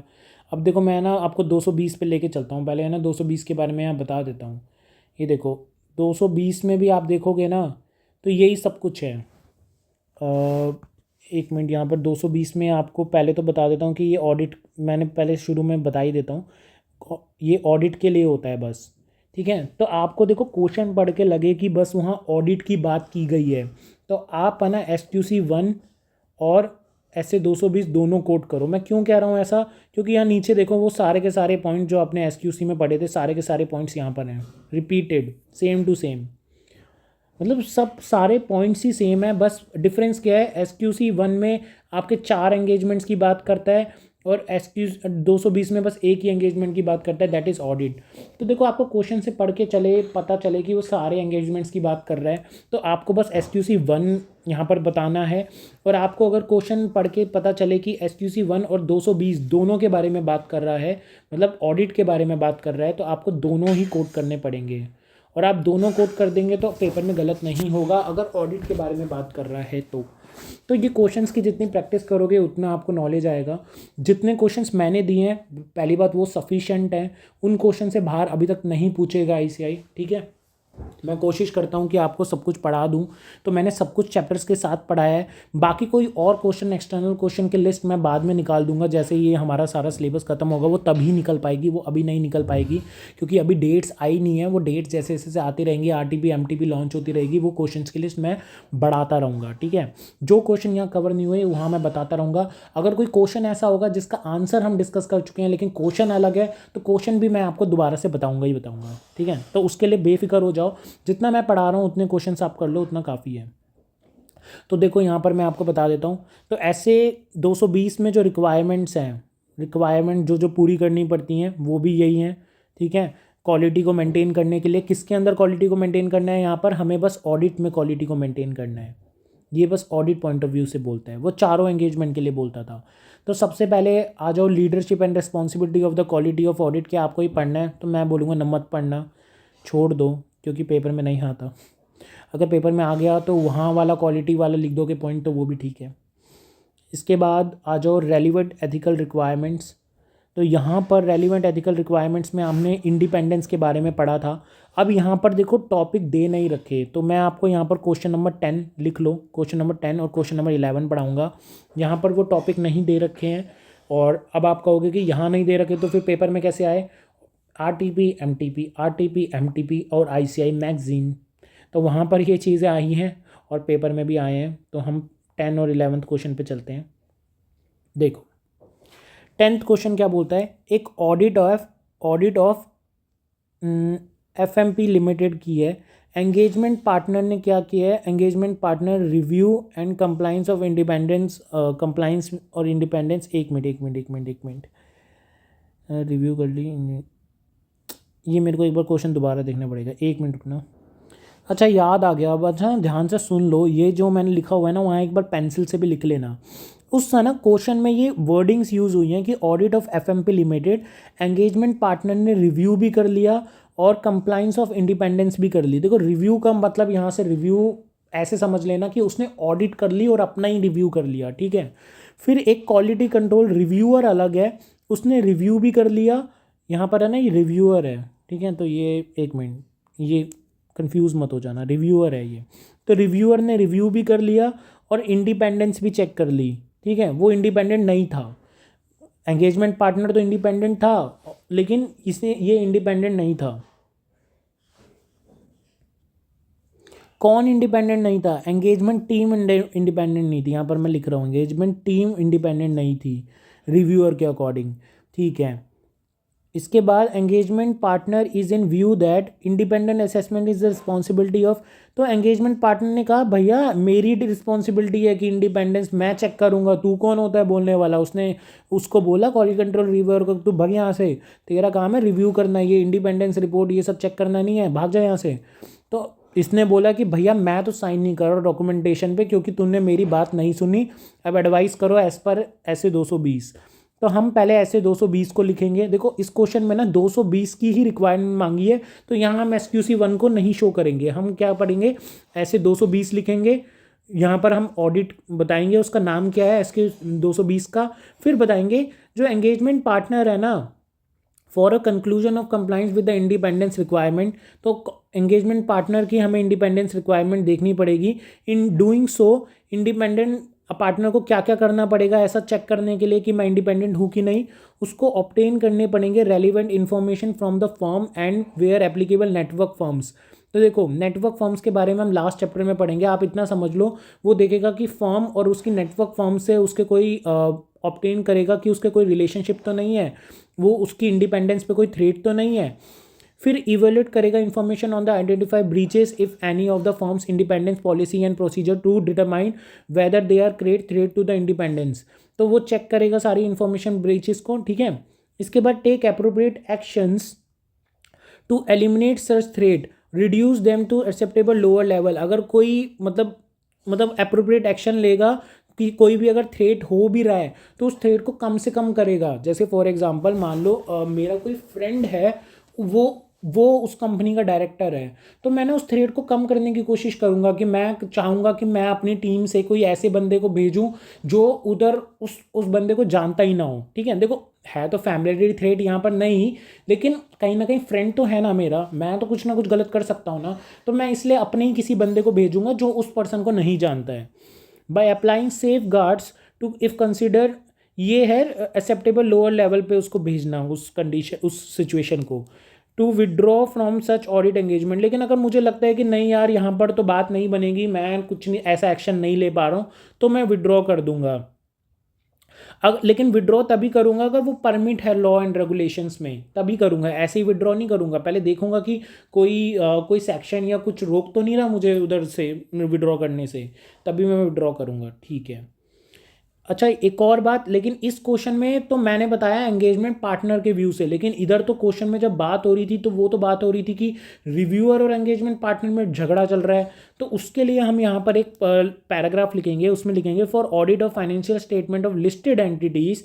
जो हमारा रिव्यूअर है वो भी देखेगा इंडिपेंडेंस कि फर्म की जो एंगेजमेंट टीम है वो क्या मतलब इंडिपेंडेंट है कि नहीं, वो देखेगा लिस्टेड कंपनी की एंटिटीज़ में। तो यहाँ पर ये मार्क कर लो, लिस्टेड एंटिटीज़ के केस में जो हमारा रिव्यूअर है वो चेक करेगा कि इंडिपेंडेंट है कि नहीं। तो कंक्लूजन क्या निकला, जो एंगेजमेंट पार्टनर है वो करेक्ट नहीं है, और जो मतलब इंडिपेंडेंस की रिक्वायरमेंट ECQR भी देखेगा, ठीक है, ठीक है।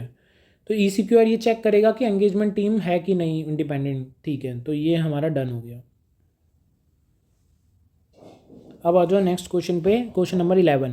ये क्या कह रहा है, ZN कंपनी एक CA फर्म है जो कि ऑडिट कर रही है एक लिस्टेड कंपनी की। याद रखो क्या है, लिस्टेड कंपनी। अब यहाँ पर क्या बात हुई है कि देखो जो CA क्यों है वो एंगेजमेंट पार्टनर है इस ZN कंपनी का, ठीक है। He finds that policy and procedure are not documented, हमने डॉक्यूमेंट ही नहीं किया पॉलिसी एंड प्रोसीजर, तो ये तो दिक्कत की बात हो गई। फिर अब क्वेश्चन ये है, should ensure policy and procedure for every assignment, क्या हमें policy and procedure her assignment के लिए बनाना चाहिए। How does engagement partner ensure independence, और एंगेजमेंट पार्टनर अपनी इंडिपेंडेंस कैसे शो करेगा। तो देखो एंगेजमेंट पार्टनर अपनी इंडिपेंडेंस कैसे बताएगा, तो उसमें ABC पॉइंट, ये तीनों पॉइंट्स लिखने हैं जो हमने 10th आंसर में बताए थे, ठीक है। अब आ जाओ ये वाला क्वेश्चन जो ऊपर वाला है, should ensure policy and procedure every assignment. तो देखो सबसे पहले तो आप SQC1 यहाँ पर कोट करोगे ठीक है, यहाँ पर आप देखो क्वेश्चन को पढ़ के जो लग रहा है, एक मिनट में पढ़ लेता हूँ। तो यहाँ पर आप ऐसे 220 भी कोट कर सकते हो। तो SQC 1 को आपने कोट कर दिया, एक मिनट, ये जो आपने आंसर ये वाला लिखा था ना, एंगेजमेंट इंश्योर इंडिपेंडेंस, इसमें जो ये ABC पॉइंट लिखे थे, इसमें ऐसे 220 कोट करना है। ठीक है, ये याद रखना, ये जो तीनों पॉइंट है ना, इन तीनों पॉइंट में ऐसे 220 कोट करना बहुत ज़्यादा ज़रूरी है। ये आपको याद ही रखना पड़ेगा, और कोई चारा नहीं है सच बताऊँ तो आपको, कि आप कहो कि क्या तरीका है, नहीं, इसमें कोई तरीका नहीं है, ये आपको याद ही रखना पड़ेगा। क्योंकि आप ये देखो, ये जो वैसे भी 3 पॉइंट पढ़ के लग रहा है कि ये पूरा का पूरा एंगेजमेंट पार्टनर के उसमें बता रखा है कि वो ऑडिट के टाइम पे, तो ऑडिट के टाइम पे तो ऐसे 220 ही हिट होगा। हिट तो SQC 1 भी हो रहा है, लेकिन आपको यहाँ पर याद रखना पड़ेगा, क्योंकि देखो ICAI ने यही दे रखा है, मैं क्या कर सकता हूँ, देने तो दोनों चाहिए सच बताऊँ तो, बट इन्होंने एक दे रखा है तो हम एक देंगे। इसके अलावा जब ये पॉलिसी एंड प्रोसीजर की बात कर रहा था एवरी असाइनमेंट के बारे में, तो एवरी असाइनमेंट में आपके चारों एंगेजमेंट आ गए, इसलिए इसने बस SQC 1 को यहाँ पर कोट किया है। ठीक है, जहाँ तक मुझे लगता है कि इसका ये रेलिवेंस है, तो वैसे है तो यही रेलिवेंस। अब बात तो आपको लिखनी है, required set firm should establish policy and procedure जो कि रीजनेबल एश्योरेंस दे पाए, ये तो हमने SQC 1 में पढ़ा ही था। That the firm personnel and applicable object to independence requirement maintaining independence where required by the code, जहाँ भी रिक्वायर्ड बाय द कोड है आपको इंडिपेंडेंस मेंटेन करनी चाहिए। Such policy and procedure enable firm to communicates its independence requirement to its personal, firm अपनी independence बताएगी अपने ही खुद के लोगों को। एक मिनट, sorry sorry sorry sorry sorry, क्या बोल रहा हूँ मैं, फर्म जो पॉलिसी एंड प्रोसीजर है ना फर्म के, वो कम्युनिकेट होने चाहिए सारे सारे लोगों को, जितने भी फर्म के लोग हैं उनको सबको कम्युनिकेट हो जाने चाहिए कि भैया अपनी इंडिपेंडेंस रिक्वायरमेंट देख लो, कि देखो इंडिपेंडेंस रिक्वायरमेंट ये है कि हम जिस कंपनी में ऑडिट करने जा रहे हैं उसमें आपकी कोई वो होनी चाहिए, मतलब कोई रिलेशनशिप नहीं होना चाहिए, आप इंडिपेंडेंट होने चाहिए। तो ये कम्युनिकेट करके रखेंगे हम अपने सारे स्टाफ, अपने सारे आर्टिकल्स, अपने सारे चार्टेड अकाउंटेंट्स को।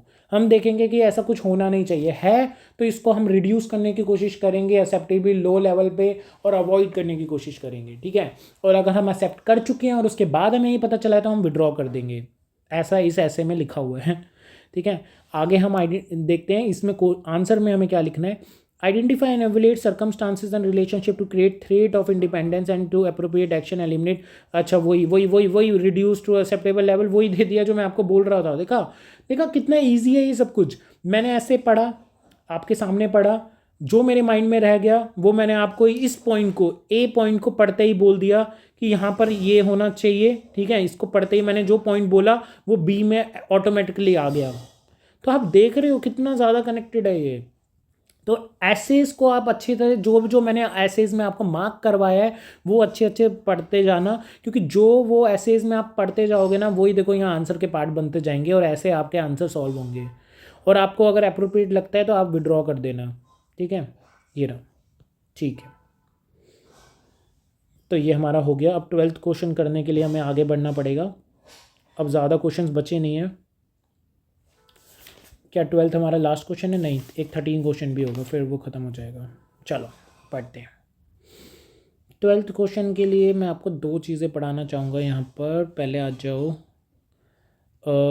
आपका ये एथिकल रिक्वायरमेंट वाला पॉइंट पूरा हो गया है। ठीक है, ये पूरा हो गया है। इसके बाद है acceptance and continuous of client relationship and audit engagement. तो ये आपको नहीं पढ़ना है, वही SQC 1 का सेम चलेगा। यहाँ पर मैं क्वेश्चन नंबर 12 मार्क करवा रहा हूँ आपको, क्वेश्चन नंबर 12 यहाँ पढ़ेंगे। और एक और जगह मार्क करवा रहा हूँ मैं आपको, नहीं नहीं नहीं, मैं मार्क नहीं करवा रहा हूँ आपको, यहीं पढ़ेंगे हम question number 12। Acceptance and continuous of client relationship and engagement, आपको याद है हमने क्या पढ़ा था उधर? कुछ याद हो? जब हम किसी क्लाइंट के यहाँ काम कर रहे हैं तब, और जब हम अपने क्लाइंट को कोई नए क्लाइंट को एक्सेप्ट करने जा रहे हैं तब, तो हमें क्या वो एक्सेप्ट करना चाहिए कि नहीं करना चाहिए, उससे रिलेटेड है। चलो आ जाओ। एक कंपनी है, वो अपॉइंट करती है एक CA फर्म को, CA फर्म एक्सेप्ट कर लेती है एंगेजमेंट विदाउट 3 पॉइंट्स। तो ये 3 पॉइंट्स कौन से 3 पॉइंट्स है? तो पहले ही मैं आपको बता देता हूँ ताकि आपको मैं नीचे भी जब बताऊँगा तो आपको वो नहीं होनी चाहिए। 1 मिनट यार, इतना मोटा क्यों लिख रहे हैं? सॉरी, पेन ही गलत है। अरे अरे अरे अरे, गलती हो गई। ये देखो, ये 3 पॉइंट्स कौन से 3 पॉइंट्स हैं? CA firm accept assignment without 3 points, ये 3 पॉइंट्स वो हैं। एक्सेप्टेंस एंड कॉन्टिनेंस का वो वाला पॉइंट याद रखो जो SQC 1 में पढ़ा था। तो पहला पॉइंट क्या था? हम इंटीग्रिटी देखेंगे क्लाइंट की, ठीक है, प्रमोटर की और की मैनेजमेंट पर्सनल की। उसके बाद हम कॉम्पिटेंसी चेक करेंगे उनकी कि क्या वो कॉम्पिटेंट है कि नहीं है टू परफॉर्म द एंगेजमेंट। उसके बाद हम कंप्लाइंस चेक करेंगे, compliance with the ethical requirements. तो इंटीग्रिटी, कॉम्पिटेंस एंड कंप्लाइंस हमें चेक करनी है। हमने ये तीनों पॉइंट्स चेक नहीं किए हैं और हमने एक्सेप्ट कर लिया है, ठीक है। Whether conclusion reach regarding acceptance and continuance of client relationship and audit engagement appropriate और नॉट, क्या ये हमने सही किया है कि नहीं किया है? तो देखो हम यहाँ पर दोनों कोट कर सकते हैं, SQC 220 भी और 200 SQC 1 भी, दोनों हम कोट करेंगे। तो यहाँ पर SQC 220 का हम नाम लिखेंगे जिसमें ऑडिट का नाम आएगा और यहाँ पर वो चारों एंगेजमेंट्स का नाम आएगा SQC 1 में। अब बोल रहा है the firm to obtain information consider necessary in the circumstances before accepting the engagement with the new client whether to continue existing client. तो दोनों केसेस में ये काम आएगा, न्यू क्लाइंट के केस में भी और एग्जिस्टिंग एंगेजमेंट के केस में भी। तो SQC 1 में जो हमने वो 3 पॉइंट्स पढ़े थे, इंटीग्रिटी, कॉम्पिटेंस और एथिकल रिक्वायरमेंट, वो तीनों पॉइंट्स हम इस आंसर में लिखेंगे। उसके बाद में हमें एक डी पॉइंट लिखना है, वो क्या है? वो बोल रहा है significant matters that arise during the current और previous audit engagement their implication for continuing the relationship. तो हमें देखने हैं कि कोई सिग्निफिकेंट मैटर्स अराइज हुए थे अभी या फिर पहले वाली ऑडिट में, उनके क्या इम्प्लीकेशन निकल के आ रहे हैं, उनका क्या कंटिन्यूइंग रिलेशनशिप है, वो हमें चेक करना होगा। अब आपने एक चीज़ नोटिस करी यहाँ पर, आप कहोगे कि ये सारे मैंने SQC 1 के 3 पॉइंट बता दिए और एक एक्स्ट्रा पॉइंट बता दिया जो वहाँ पर नहीं था। तो सर आपने जब ये सारा बताया ही हमें, तो आप ये सब तो SQC 1 के साथ ही हमें पढ़ा देते, तो अभी क्यों पढ़ाया?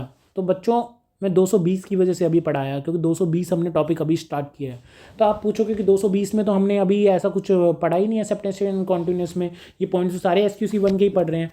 बस आपको कनेक्ट करवाने के लिए पॉइंट मैंने आपको बाद में पढ़ाया है, बस कनेक्ट करवाने के लिए, ताकि आप 220 पेपर में कहाँ कहाँ आपको कोट करना है, आपको सीक्वेंस वाइज सारे क्वेश्चन आंसर्स याद हो जाएं और आपको 220 कहाँ कोट करना रहेगा वो आपको पता चले। यहाँ पर देखो क्वेश्चन में ऑडिटिंग एंगेजमेंट की बात हो रही थी, ठीक है, और वैसे तो क्लाइंट रिलेशनशिप की भी बात हो रही थी, लेकिन यहाँ पर ऑडिटिंग एंगेजमेंट की बात हो रही थी। आपको अपॉइंट किया गया था, आपने 3 पॉइंट नहीं देखे थे, तो यहाँ पर आपको 220 और SQC 1 दोनों ICA ने यूज़ किया है, तो इसलिए मैंने भी आपका दोनों ही यूज़ किया है, ठीक है। ठीक है, तो ये हमारा हो गया। अब लास्ट क्वेश्चन बचा है, उससे पहले मैं आपको बता दूं, अब आ जाओ, एक मिनट, मेरी रफ कॉपी में मैंने और कोई तो नहीं लिखा हुआ, नहीं। एंगेजमेंट टीम ये नहीं पढ़ना, एंगेजमेंट परफॉर्मेंस ये भी नहीं पढ़ना, सेम है। एंगेजमेंट क्वालिटी कंट्रोल रिव्यू, क्या ये पढ़ना है? तो मैं सच बताऊं तो आपको, आप इसकी एक प्लेन रीडिंग दे सकते हो पूरे टॉपिक की, इंक्लूडिंग दिस, ठीक है, ये भी पढ़ लेना, पूरे टॉपिक की प्लेन रीडिंग दे देना, आपको वही सब कुछ मिलेगा जो मैंने वहाँ पर पढ़ाया था। डिफरेंस ऑफ ओपिनियन भी एक बार पढ़ लेना, सेम टू सेम वही मिलेगा, कुछ भी अलग नहीं है, ठीक है, वही सेम टू सेम है। मैं दोबारा आपकी मेहनत नहीं करवाना चाहता, देखो वही चीज़ मैं रीड कर दूंगा और कुछ फ़ायदा नहीं है, तो एक बार ये पढ़ लेना। अब मैं आपको एक क्वेश्चन करवाता हूँ, question number 14, question number 13, sorry 12 के बाद 13 आता है, 13, जिसका यहाँ से रेलिवेंस इतना है कि आपको इजीली समझ आ जाएगा, ऐसा कुछ वो नहीं है।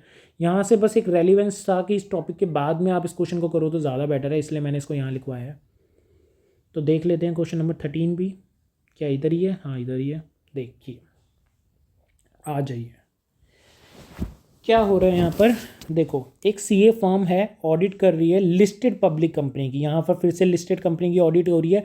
अच्छा अच्छा अच्छा, ये तो मैं आपको बता चुका हूँ, याद है मैंने आपको जब ऐसे SQC 1 में ये वाला पढ़ाया था पॉइंट, तो मैंने आपको बताया था कि एक बंदा है, एक CAR है, यहाँ पर CAR थी, वो है ना रिव्यू कर रही है, एक लड़की है यहाँ पर CAR रिव्यू कर रही थी हमारी CA फर्म की, वो ना टिक कर रही थी येस नो चेकलिस्ट में, और साइनिंग सम वर्किंग पेपर्स हैं ऑफ द ऑडिट टीम।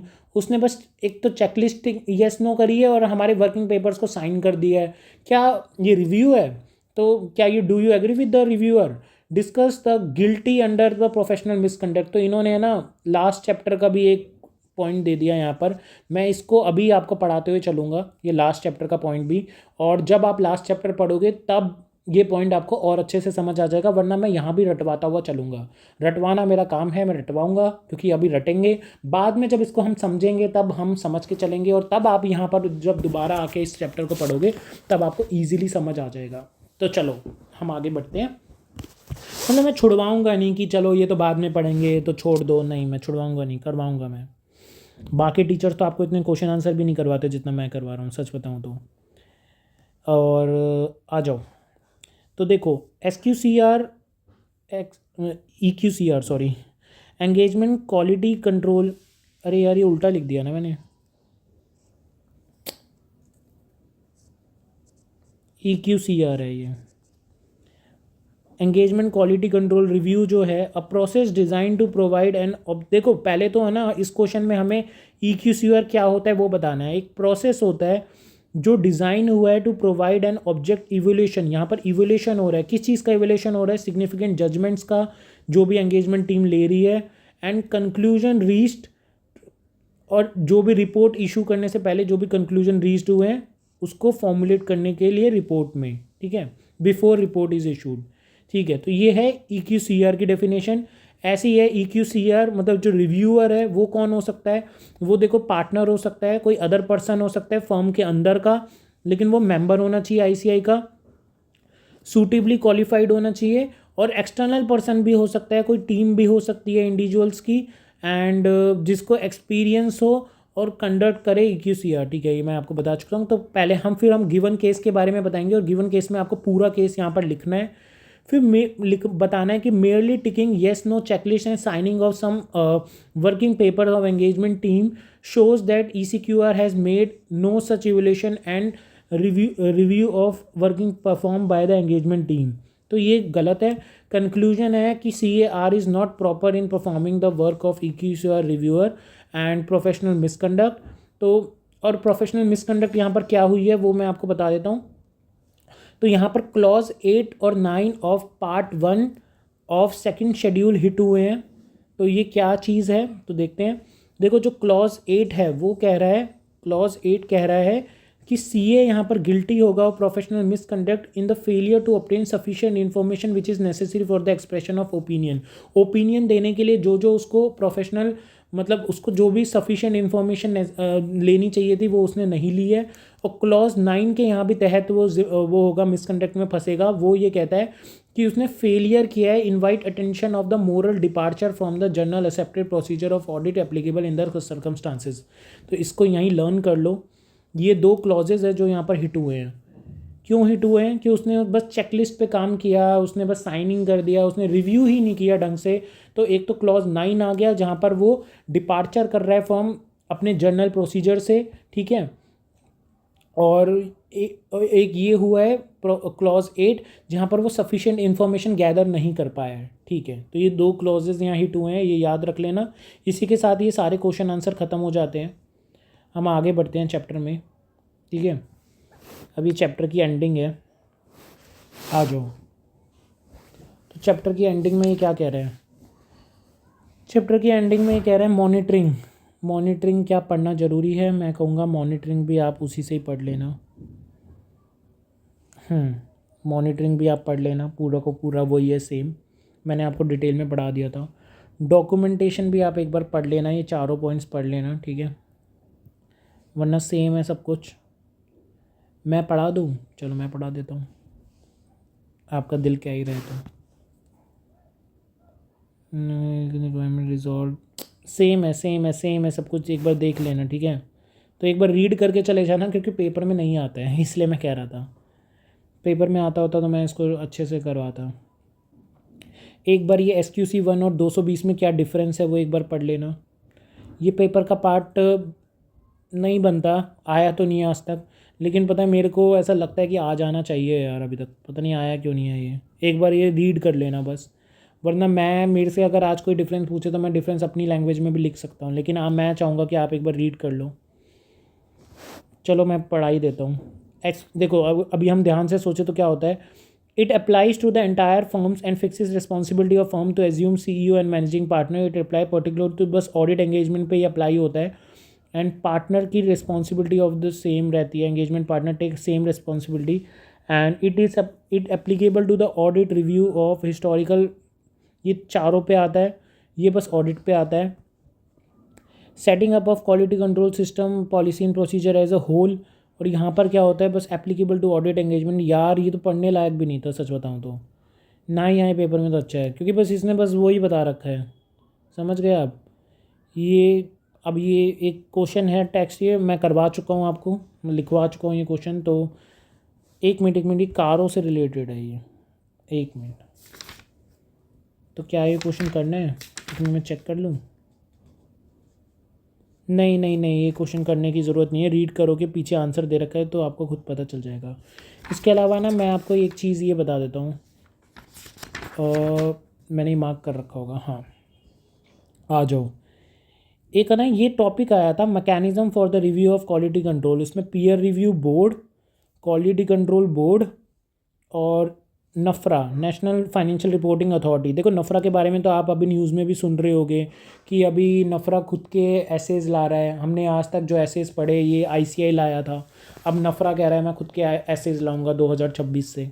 तो भाई ले आए तो ठीक है. तो ये सारे बोर्ड्स है,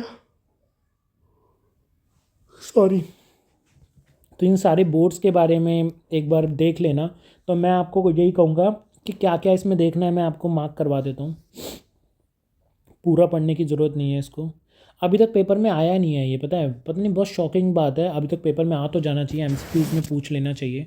तो देखो पीयर रिव्यू बोर्ड क्या है. देखो पीयर रिव्यू बोर्ड क्या हमने कहीं पहले पढ़ा है, ये आपने लॉ में पढ़ा है सच पढ़ा. पीयर रिव्यू बोर्ड होता है आईसीआई का, ये आईसीआई बनाता है.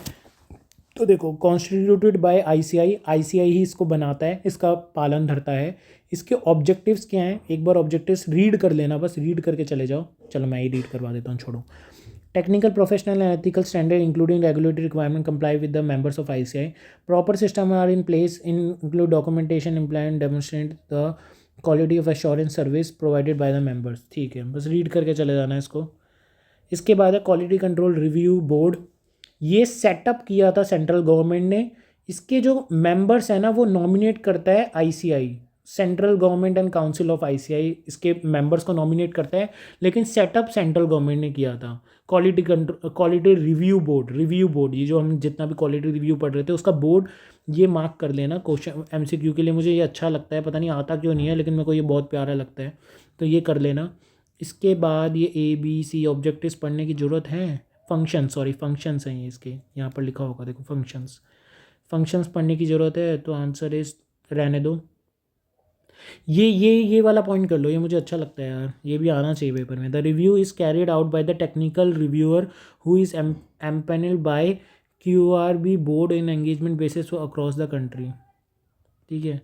इसके बाद नफरा आ जाओ. नफरा क्या है, नफरा आपका सेक्शन 132 कंपनीज एक्ट में कॉन्स्टिट्यूट हुआ है. ये ड्यूटीज़ ऑफ नफरा आपको दे रखी हैं, एक बार ये रीड कर लेना. बस इतना काफ़ी है.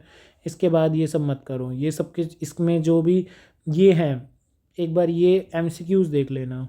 एमसीक्यूज़ डायरेक्टली देख सकते हो तो डायरेक्टली देख लेना, कोई ज़रूरत नहीं है ये पूरी केस स्टडी पढ़ने की. ये एमसीक्यूज़ इतने इंपॉर्टेंट नहीं है वैसे. ये ऐसे 220 SQC1 पे ऐसे एमसीक्यूज़ कभी नहीं पूछेगा. मैंने पढ़ लिया ना, इंपॉर्टेंट होते तो आपको करवा देता हूँ. इसके बाद आ जाओ टेस्ट ऑफ नॉलेज में. टेस्ट ऑफ नॉलेज में ये क्वेश्चंस मैं आपको करवा चुका हूँ. चैप्टर ये ख़त्म हो चुका है. I am signing off. ठीक है. अच्छा मैं ना आपको नंबर दे देता हूँ अपना 9871, ये 9 है, 349997. लेकिन प्लीज़ मुझे बस व्हाट्सएप करना. कुछ भी आपको डाउट पूछना हो तो आप मेरे को प्लीज़ व्हाट्सएप कर देना. ठीक है. तो मैं आपके साथ हमेशा से जुड़ा हुआ हूँ. और प्लीज़ जो भी मैंने पढ़ाया है उसको पढ़ के ही आगे जाना. बहुत इजी है, बहुत इजी तरीके से मैंने करवा दिया, वरना इस चैप्टर्स को पढ़ाने में लोगों को 3 घंटे 5 घंटे लग जाते हैं. मैंने आपको बहुत जल्दी इसको पढ़ा दिया है, तो प्लीज़ आप इसको अच्छे से कर लें. इसके बाद मिलते हैं हम नेक्स्ट वीडियो में.